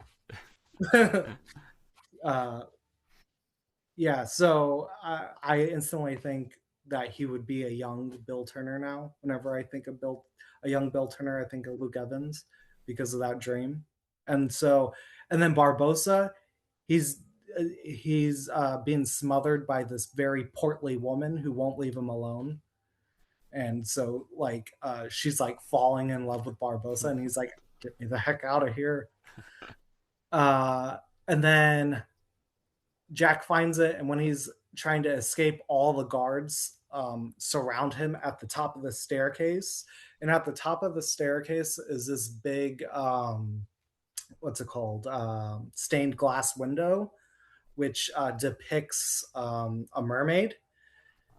And then Barbosa and Bill start fighting off the guards below. And then Jack says, "There's only one thing I want you all to do." And then he says duck, and then he ducks, and then a cannonball goes through the window. And then um, he I think by this time Barbosa and Will, or not Will, Bill Bootstrap has yeah, I'll just call him Bootstrap so I don't get confused. Him and Bootstrap have gotten to Jack, and then he grabs them both and they jump out the window, and then they fall on a pile of hay, which is in a cart, and the cart is being driven by Pintel and Rigetti. And then they're driving, racing to get away. And then all these guards are on horses and they're trying to follow them down to the docks. And this is all taking place in, I think it would be Martinique. Hmm. And just that dream was like so vivid. I'm like, oh, I gotta rewrite this story to put it in. And so yeah, it became a prequel book that I titled Beyond the Horizon. And then I noticed like now everyone's calling it that. I'm like, what? Yeah. Like I even have like some like fan artwork I did like a while ago of Beyond the Horizon, and now I see that everywhere. I'm like, they stole that from me. I should have copywritten it. Because the idea came to me because of the Young Jack Sparrow books. The Hmm. last one's called Bold New Horizons. Yeah. I'm like, that would be a nice title, but it's already been used. So I just played with the words. I'm like, yeah, Beyond the Horizon. That sounds good. But yeah, then people have been stealing that. So but yeah, a lot of stuff in that they're searching for El Dorado because they want this city of gold. Hmm. They want all the gold, and then there's like this Aztec key, which is like two stone pieces that come together, but it's also a map of where um, El Dorado is. But then we later on in uh, at the end we find out the city is not a city made of gold. It's actually referring to Cortez, and El Dorado is where the chest of Cortez was, and that's where they gave him the gold. And he was known to all the Aztecs as the Gilded Man, El Dorado, Mm. and he's the one who took the gold. That's cool. Yeah, Yeah, that's and actually super then cool. but in that city, Jack does find one of Cortez's lieutenants' remains, and on him he find I don't know if it's going to be in a diary or like tattooed. I didn't haven't like decided exactly, but it would be like the directions to Illa de Murta, but then he like loses it while the big confrontation happens, which I borrowed recently from the the what is it? Those comics that recently came out. I think they were back in 2017, 2018. Oh yeah, The yeah, four. the Yeah. So Beyond Port Royal stuff. yeah, the mother of water, the Yeah. giant snake. I was gonna use that, and but the Aztecs called it Quetzalcoatl. Mm. So yeah, it would be they would have to fight against a giant snake to get out of this temple, which is starting to fall apart. That is super Um, cool. Yeah, I like that and so, idea a yeah, lot. That's cool. yeah. So Jack would like lose the directions, but he knows the bearings, Mm. and no one else does to get there. And since he has the compass, it's the only thing that can. He's the only person that can get them there at that point. And then the whole thing there's a like yeah so there's yeah I've written a bunch for that. That's what I would want. Sorry, this is a long No, you're explanation. good. That's what I would want personally. Would be a prequel Hmm. to Pirates of the Caribbean, because by the end of Dead Men Tell No Tales, we're out of the golden age of piracy. Hmm. It's like, so we would have to go like, and I feel like that's where a lot of the charm of pirates is in that era. Hmm. So I feel like we would want to go backwards, or I was more excited for like a reboot with completely different characters but set in the same world. I Hmm. was more for that than a sixth film. But yeah, I don't know if they did continue. Yeah, I did have another. It was more fan fiction than anything, than me trying to write an actual script, which was centered, not like exactly centered, but yeah, a young boy uh, who's looking for his dad, which is Jack Sparrow. So it would be centered around Jack Sparrow's son, and him, Henry, and Karina working together to Hmm. find Jack. And that's what the movie would mainly be about. And then I kept borrowing stuff like you played the Sea of Thieves. Yeah. I thought the idea of a dark brethren Hmm. would be awesome, and I think for this story that I had in my head was this would take place right after Dead Men Tell No Tales. So Shansa, who's a sea witch, um, resurrects Jones, but now he's human, Mm. Okay. and he wants to what was it? He wants to find, and I forgot what I called it, but it's like a crown, and like once you put it on, like you have all the powers of the the one who I don't know if I made it like Poseidon's crown or something. So then you would have all the powers of the sea, Hmm. just like his trident, but they destroyed it. But they're like, ah, but his crown survived. I think that's what I was going with, or Neptune's, just like in the original. So I don't know, but yeah. So so as a human, Davy Jones is looking for that. So he's starting to find he with the help of Shanza bring back all the other villains from the other films to make a Dark Brethren. So he brings back Beckett. He brings back Salazar. He brings back Barbosa. But Barbosa like is doing what Davy Jones asks, but then he's also helping Henry and them Hmm. because he doesn't want Jones to kill his daughter. But so he's like two timing. He's two timing him. So I just thought that concept of Davy Jones coming back, since they kind of teased it, Hmm. but as we saw, he kind of shed it off of Barnacle. Yeah. Like, he comes back, but he's starting to become human. I thought that would be a good way to, if they want to do Davy Jones again, to bring it back. And yeah, so it would be them looking for Jack while that is happening. And I think it would end that. I think I had it to where um, Davy Jones stabs Jack through the heart while because Jack is trying to save his son because Davy Jones was going to kill his son, but he Hmm. gets in his way and it goes through his heart.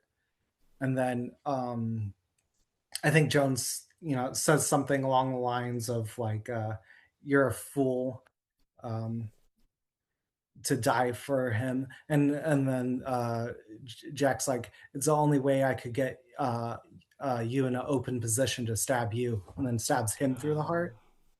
And so so then Jones, because he's mortal again, dies, and so Jack dies trying to save his son, but uh, and then I think he had a line like, because his son was like, I thought you wanted to live forever. He's like, I will now through you. That's cool. Yeah. And then the very last part, everyone's on board the Black Pearl, but they're all like mourning Jack. And so Elizabeth's there, Will, Henry, Karina, Gibbs, and they're all like just doing like stuff on the ship, like sharpening their swords, messing with the sails, and then Elizabeth starts to sing yo ho, a pirate's life for me. And then everyone like kind of joins in, and then they start sailing off, and then you see a sparrow fly into frame, and so here's the Black Pearl, and then there's the sunset, and then the sparrow comes into frame, and then it's the he's a pirate theme starts to Mhm. play and credits roll. And I think yeah, that's how I would want it to end, That's cool. like in my head canon. And kind of like the Yeah. tattoo as well, like the last kind of Yeah, visual. yeah, it's That's like cool. that's Jack Sparrow's legacy right there. The Black Pearl and his tattoo. He died, and now you could say he's been resurrected as a bird, a sparrow, and he's flying for freedom. Yeah, That's awesome. That is super cool. I haven't really given like kind of full ideas any thought, but what I'm hoping for, if it does become a reality, of course, I am hoping that they bring Henry and Karina back because I feel like that was kind yeah. of the whole point of Pirates 5 was kind of setting up the newer Well, characters. yeah, and they were contracted to do more films because Yeah. when they were shooting five, they were originally going to do another one right after part six, Mm. but I I don't know why that it got shut down for them to, because it did make a lot of money, not Yeah. as much as the other ones, but at least um, not just domestically but worldwide, it made over what it cost to make it. So Mm. I don't know why they weren't going to do it right away. Probably because of Johnny Depp's, legal issues at the time Yeah. that might have played into it. So, but yeah, they were contracted to come back for a second film to be in it. And they were going to shoot it, but that didn't happen. So yeah, they should be back for the six, definitely. Yeah, that's what I'm hoping for. I also, when that rumor came out about Jack Sparrow's son being like the main character, I was kind of on board with that. I know a lot of people were kind of against that, Mhm. but I was kind of for it because it kind of completes the new trio of characters. So you have Will and Elizabeth's son, Barbossa's daughter, and Jack's son, kind of the actual next generation of like the original characters, which I think would be Yeah, really it's cool. the same dynamic. The Will, Elizabeth, and Jack. Yeah, and Yeah. then yeah, you could kind of play almost the same where Jack's son is trying to get with Karina, and Henry's like, "What are you doing?" And another kind of like love triangle situation. Yeah, that would be cool. Yeah, at least what I'm hoping for is at least Henry and Karina come back. Um, who knows really what the actual movie is going to be? I am Right. I am kind of hoping that so Jerry Bruckheimer is getting recognized as a Disney legend this year at D23. So since he's An there, a lot of announcement. people are theorizing that maybe Pirates 6 will be announced this year at D23. So that's what I'm Mhm. hoping. I'm holding out some hope that maybe this is the year that finally gets announced, but we'll see what Yeah, happens. because But they said he said they're just waiting on the script to be perfect before they make any way on it. yeah, Which yeah, because what the last interview he said it's neck and neck between Pirates and the new Mission Impossible. Top Gun 3, I think he Yeah, was he talking said about. which yeah. Oh yeah, maybe it was Top Gun, not Mission Impossible. I knew it was Tom Cruise. I Yeah, just forget. Yeah, but yeah, so whichever script gets finished first, that's the one they're gonna go into production. So hopefully, you know, the script gets done by then.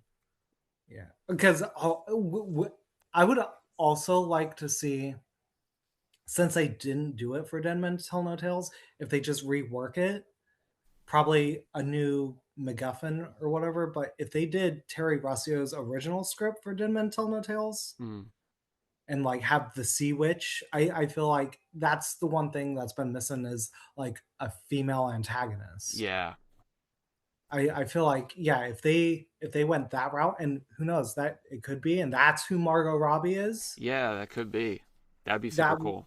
yeah, I feel like if they went with that script, and then they can also bring in other characters. Mm, Though I guess the only difference is they said that this new one might have Jack Sparrow in it, but that script is very Jack Sparrow heavy, so who knows? yeah, I guess we'll find out. Hopefully, we'll find out later Yeah, this year. I just want some kind of like official confirmation, just so I can kind of be like, it is I happening, mean, instead of being like the constant like, oh yeah, we're working on the script every like yeah, 3 months or it so. is kind of weird, and it's harder now with how technology is today Hmm. because I remember back in 2015 when there was whispers of Dead Men Tell No Tales, but you could go on the internet and you could find like the pictures of the sets that they were building and some people in costume. And so I remember like seeing the St. Martin set Mm, back in 2015 and and then the big skeleton whale that they had built for the altar scene. mm, Like I remember seeing all that in released in 2015. I mean, it wasn't released, but you had to go digging for those pictures. mm. Like now you can't because so many people do like AI stuff with Yeah, everything. It's like some of it's recognizable as AI, but some looks so good. It's like, is that real or not? yeah. And I feel like that kind of ruins it. Like anyone can make anything now, Mm, and it's hard to tell what's real and what isn't. And that's a shame because I would really want to know if they've been like starting Pirate Six and like mm. building sets for it until the script is done. But I keep searching and I haven't really found anything. But there is one thing. Um, I want to bring up, which I don't know if anyone else has heard or read about. Uh, I think it was announced last year. St. Vincent, they're reconstructing the original Curse of the Black Pearl set, and they're building upon it, and they Hmm. want to make it a theme park for people to come and visit the original sets. Oh, that's interesting. And I don't know if because they said they wanted to release it in 2026 and have people come down because they were just going to kind of like extend a little bit of it and probably bring in some of the ships from the films. But a lot of them have been demolished. So I don't know if Hmm. they were just going to rebuild them as just sets that weren't saleable. Um, and if they do, I'm wondering if it's going to be like they're going to work with Disney and actually have it as like how like Galaxy's Edge is Hmm. and the what is it? Treasure Trove? Is that what it's called in Shanghai Disneyland? Oh, a Treasure Cove. Treasure Cove, yeah. Yeah. Like how that's all pirates themed. Hmm. Like I wonder if they're gonna do that there in St. Vincent with the original set. Like have a Port Royal, Hmm. but have like a bunch of pirates and characters walking around. That'd be really cool. I would love But that. yeah, they announced that last year in 2025 that they were gonna open that up to the public, and it would be more of a theme park. And they were, but I don't know if they were going to work with Disney to make it, you know, Pirates of the Caribbean official, or if Hmm. it was just going to be pirates in general. Mm. But yeah, they wanted to show off the movie sets to build revenue for the island. That's cool. Yeah, it's one of my goals to hopefully get there someday and check out those sets.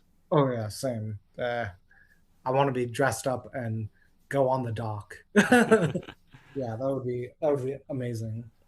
So I guess we talked about Pirates 6. Mhm. I guess so. Obviously, this year, Dead Man's Chest is turning 20 years old in a few months. So I guess what do you think has made the Pirates movies so beloved over time? We've kind of talked about it a bit, but Um, Yeah. Well, since it is the 20-year anniversary of Dead Men Tell No Tales, are we mainly speaking of that film or the franchise as a whole?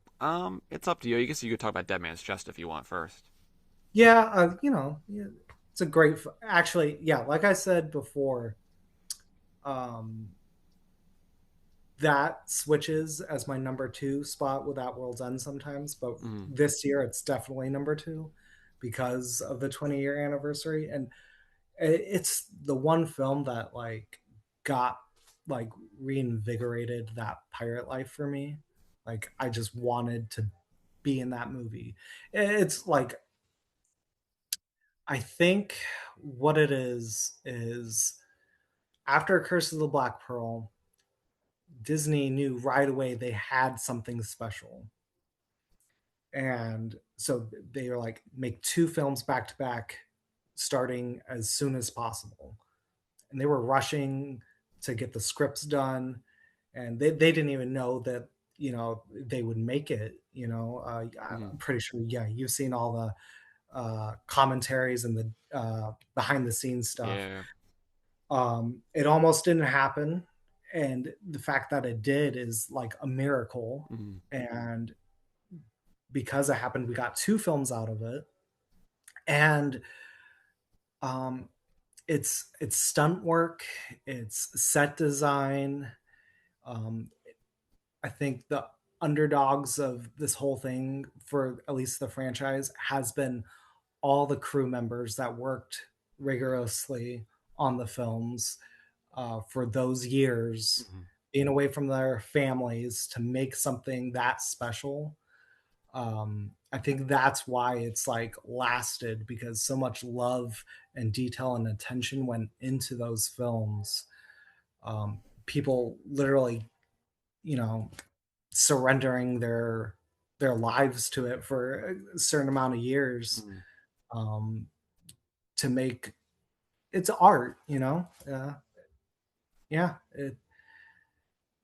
I think there's people out there like you and me that it just awoken something in us, Mhm. and now that it's awoken, there's no way to get rid of it. Yeah. So, it's and the best part is, even if they don't make any more Pirates films, we have those five to go Hmm. back to Yeah. and rewatch them and get out our swords when he's a Pirates playing and swing Hmm. them around. Yeah. Yeah, yeah, the music too. Yeah. The music. Oh my goodness, that I kind of want to ask you that too. What's do you have a favorite song, favorite soundtrack with the music? I th- I think At World's End is probably my favorite as well for the on the music Mhm. side of things. Um, I think Will and Elizabeth's love theme in At World's End is so good. Oh yeah, yeah. Um, I think that's what gets me choked up about mhm. watching the opening scene for Dead Men Tell No Tales is that they reuse that theme Yeah. and that little bit at the end. Hmm. Oh, that gets me. I'm like, I get all teary eyed. I'm like, oh, Will and Elizabeth. Yeah, it's definitely. I don't. I don't know if that's my number one. It's definitely in my top three. Oh yeah, Um, I think number one has to be the "He's a Pirate" theme, just iconic. yeah, yeah. But There's no getting away from that. yeah, and I think "Up is Down" is good too. "Wheel of Fortune" from Dead Man's Chest during the whole Ela Crucis scene. I love the music during that. Um, so many good ones. Davy Jones' theme, the Kraken's theme, the Jack Sparrow theme is also really good. um, what is it? The end credits for At World's End. Oh, "Drink Up Why Me, is it? Hearties Yo Ho." Yeah, Drink Up Me Hearties Your Hope. Like Yeah, that opening bit of music, that to me, that and Up is Down. There, it's like it just captures like not just like the franchise, but like that pirate sound. Whenever yeah, I where it's just like do do do do, I'm like, oh yeah, that's it for me. Such a great send off too. yeah. Yeah, I think At World's End I would say is probably my favorite.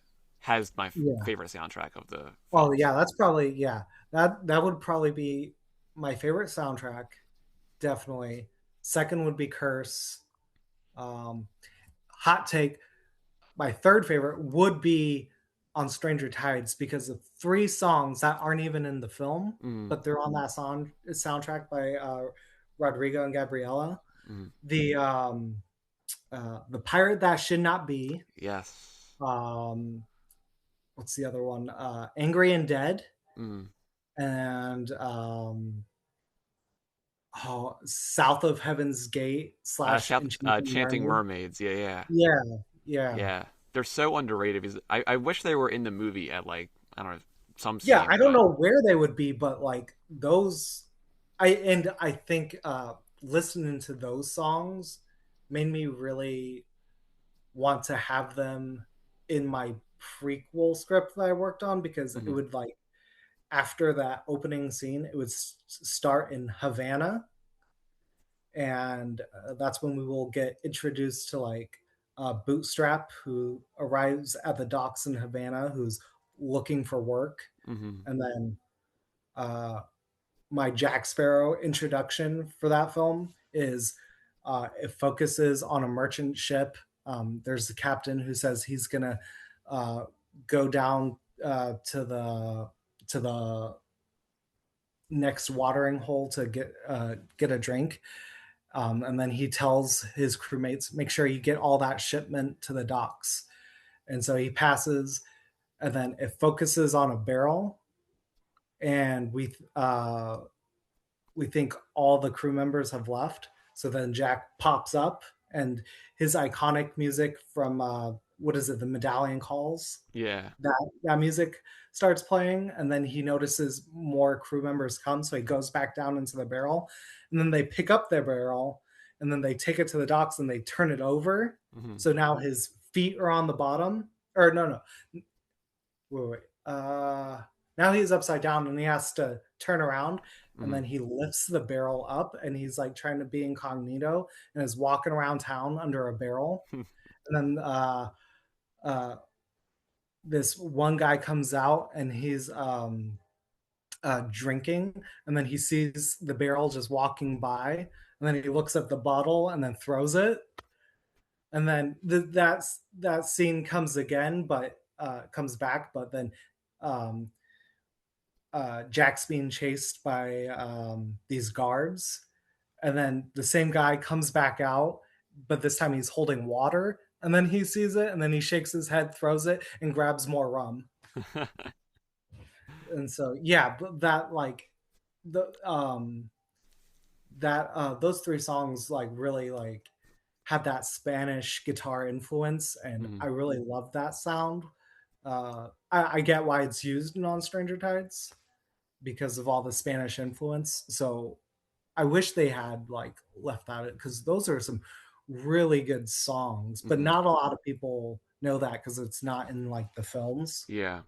Yeah, I also think Dead Man Tell No Tales soundtrack is a bit underrated because I feel like there's a lot of like really cool musical themes that are introduced in there, like Yeah, Karina and Salazar. yeah, A lot like of some of interesting stuff. the score, which isn't necessarily on the soundtrack, but there's Hmm.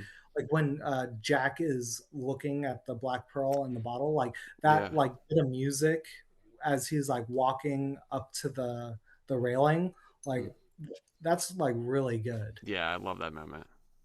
Um, I do like some of it. I feel like the main theme, which is completely different than the original He's a Pirate, but it is like a really good like adventure kind of thing. The dun dun dun dun, dun.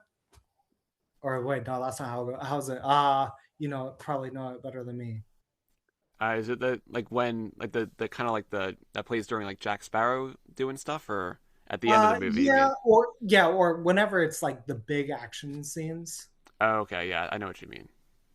but it's like very, it's different, but it it's good.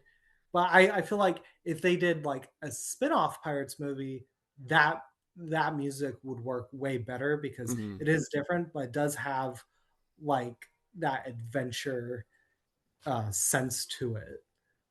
I just wish they used more of he's a pirate in those scenes. Hmm. But then again, I don't know. Maybe not. Maybe it's good that they made it their own thing. Yeah, I like how original it is. I guess my one gripe with the On Street or Tide soundtrack is I feel like they kind of reuse too much. Oh yeah, yeah. But Like I said, like, besides those three songs, well, actually, they did reuse a lot of Jack's themes, but it is like one of my favorite composited ones.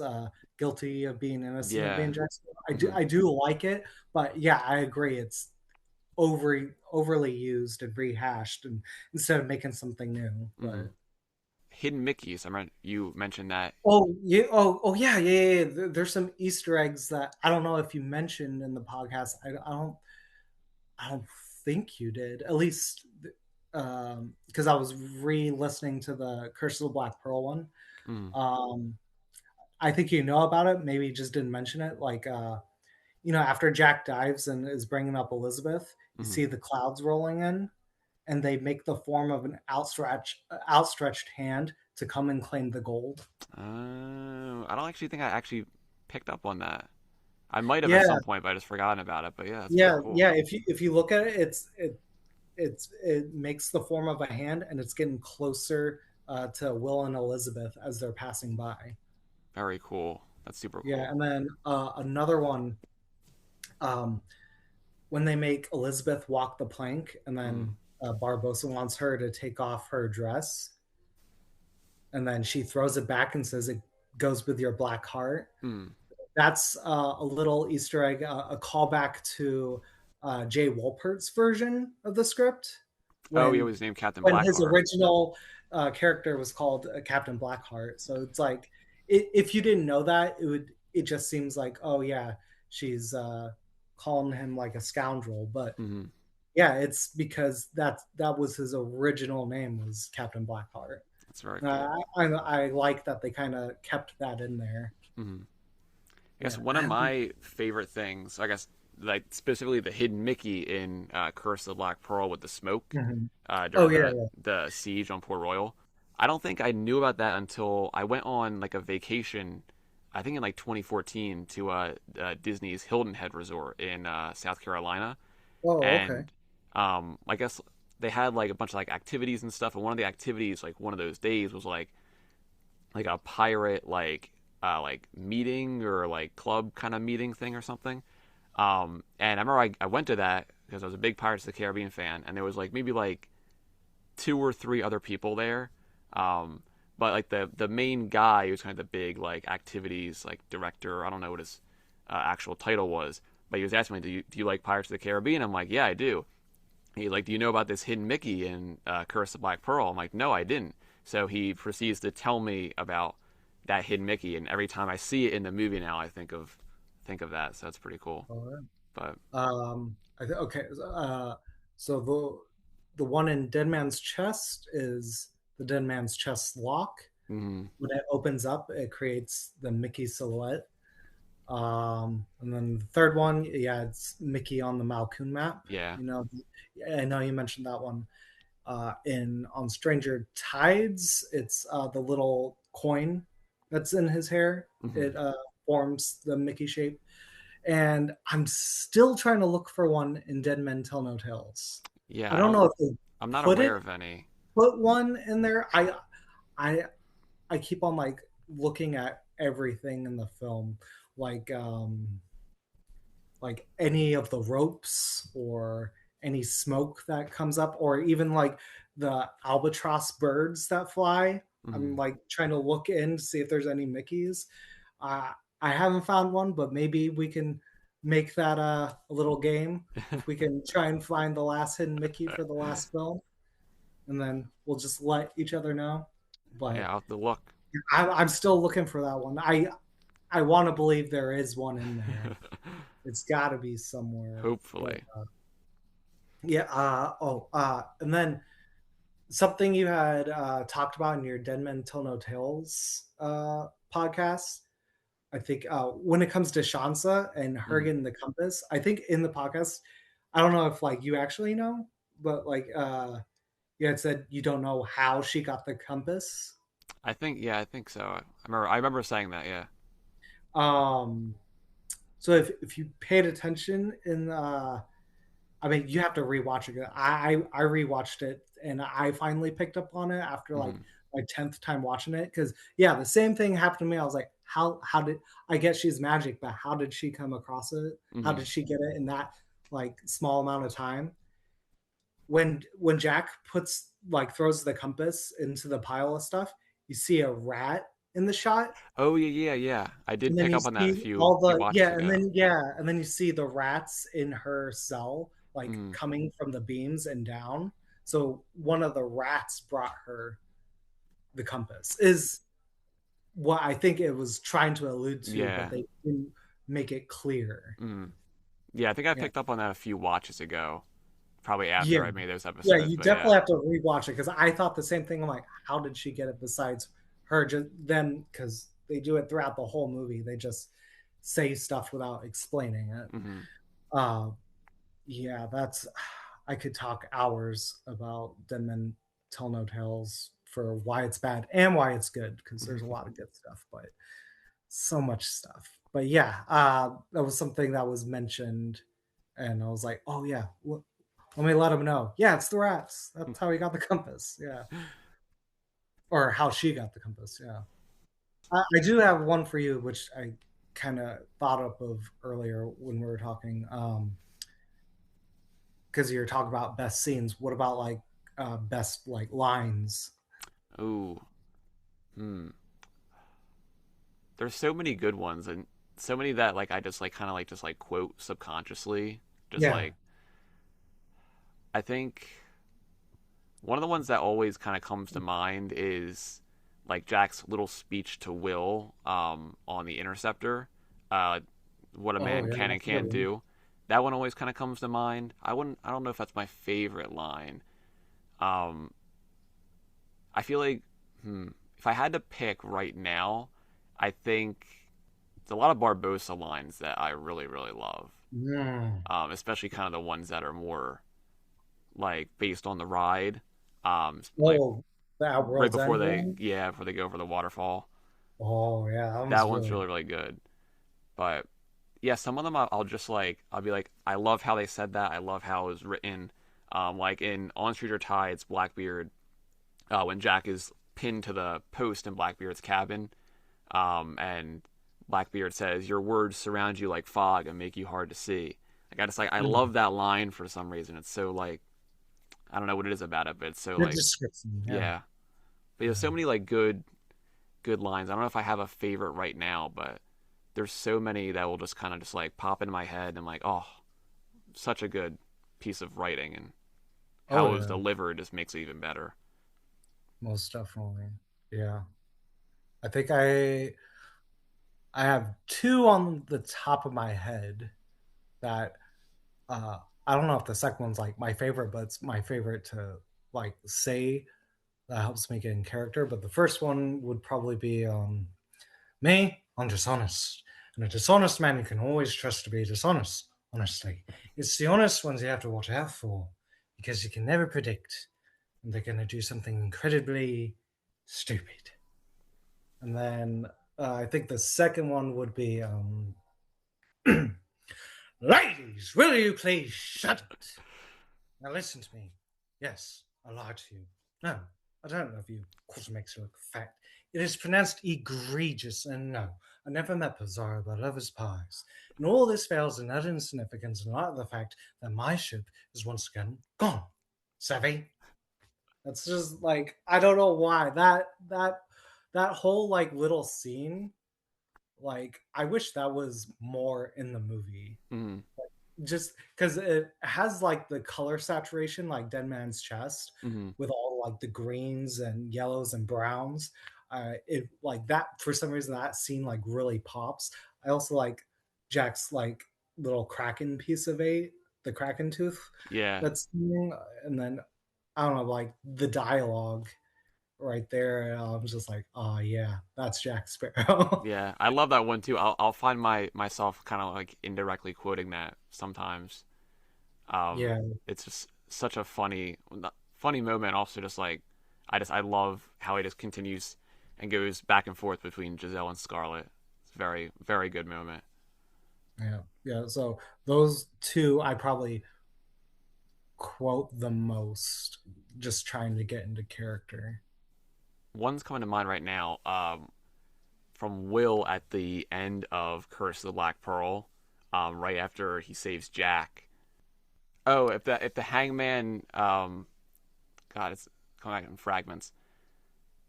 Like two boots instead of one, so be it. At least my conscience will be clear.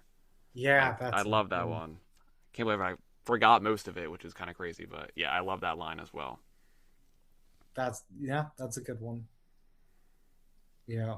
Um I kind of like sad again. I don't want to keep bringing it up, but like in Dead Man's Tell No Tales, I wish like when Elizabeth and Will see each other and like after they kiss or whatever, if Elizabeth would have said, "I kept my eye out on the horizon." Mm, I wish he had said something to allude to yeah, that. that would have been cool. Or Um, just say anything in general would have been well, yeah. nice. Oh, yeah. But Yeah. Yeah. Yeah. It's sad she doesn't want to do but yeah, that would have been a cool line. oh, I guess I also like a lot of Pintel's lines too. He's got some good ones. I think the one in Dead Man's Chest I would say a lot is what is it? I'm trying to think of what it said. I forget what it said before, but then he goes, "Ain't that right, Uchi?" Oh To yeah, the yeah. dog. Yeah, Yeah, and that yeah, that's a really good moment too, where they're talking about the Bible. And it's the yeah. Bible. You get credit for trying. If you're You put pretending it to read the before. Bible, it's a It's a lie. lie. That's the mark against. Ugh.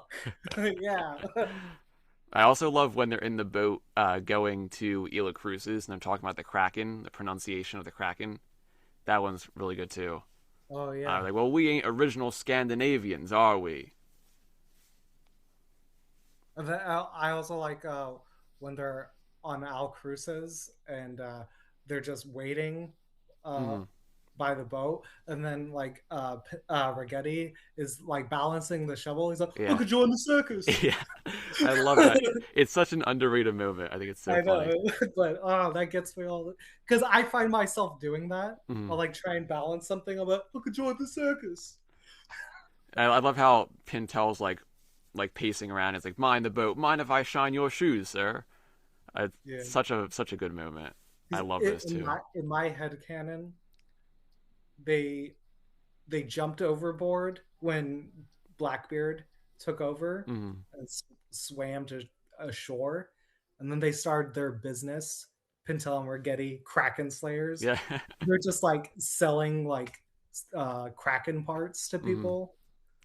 Yeah, that's like in my head canon. Like they just went into a business together.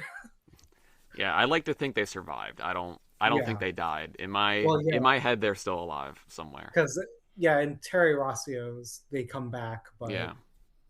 uh, I don't know why they just didn't have them come in instead of.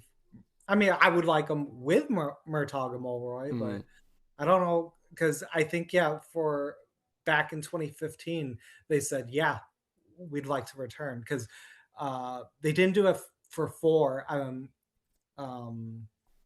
Pintal, what's his name? Lee Ehrenberg. Lee Ehrenberg. He said he would return, but he won't do it without Ragetti. Mhm. But Ragetti was working on something at the time, so he couldn't. And he's like, "Yeah, I'll only come back if he does." But then they were both free in 2015 to start shooting for Dead Men Tell No Tales, and they weren't brought back on. Mhm. Yeah, I think there was like early concept art for Dead Man Tell No Tales of them kind of wearing like Um, fancier outfits and stuff. So I oh, guess they were definitely probably in some earlier draft, and then at some point just changed to Murtaugh and I, Mulroy for I some think they, reason. yeah, I think they were like, maybe it's probably because Jeff Nathanson didn't know how to balance the two comedic duos Mm. together, which I feel like there's a lot of fun stuff you could do with that. Yeah. Because like you were saying, and like they had it in like some of the comics, Mm. like the one on their first day as Yeah. pirates. Mm. Like there's so much they could have like done between the two duos. Mm. Because I love when at the end at World's End when they're in dressed up as pirates and they're like, "Ah, shiver me timbers!" And then like Pintel and Ragetti are just like looking at him like, Yeah.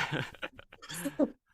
Yeah, I think there's untapped potential of combining all four of them together. I think would be super Yeah, funny. like like all four of them work together yet still screw it up Mm. would be hilarious. Yeah, that But would be super yeah, cool. yeah. Okay, my last question because I know this is going on a bit for you. What are your hopes and wishes, and what else do you want to cover on the podcast? So what I'm hoping to cover next is going more into like the video games. So Oh, Sea of Thieves, the Pirates of the Caribbean Sea of Thieves crossover, and then probably like a bunch of the other older Pirates of the Caribbean games I do want to cover. So that's kind of like the immediate plans that I'm thinking of. Um, but after that, I'm not too sure.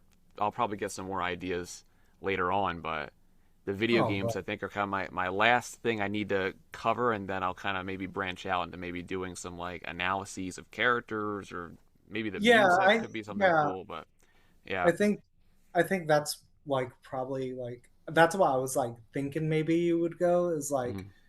you start to covering like different characters and like maybe going into their backstories and stuff. Yeah. Because I yeah, I think there's a lot of cool stuff, and then you could just like I think you could do a lot with that. Um, yeah. Anything else for the podcast? You Um, wish that go well, to I'm hoping as well for more interviews with people who've worked on the movies. Obviously, I got to interview right? David Yeah, Vengus earlier this year, which was that super was cool. awesome. Yeah. Um, but I'm hoping maybe later this year get in contact with some other crew members or maybe some people who are like cast members. That'd be really really Yeah, cool. I do know. I don't think I mentioned this. Um, because like Lee Ehrenberg, Hmm. Pintel, he does like a lot of conventions and stuff. Hmm. Um, and I know like during COVID, he was like, he had a what's that one thing that they started during COVID where he could talk with celebrities? Was it Cameo? Yeah, Cameo. Hmm. Like he was big on that, and he would talk to anyone who wanted to talk to him. So I'm pretty sure like you could definitely get Lee Ehrenberg on Yeah, that's what I'm because he's hoping. he's very open and Hmm. very nice to the fans.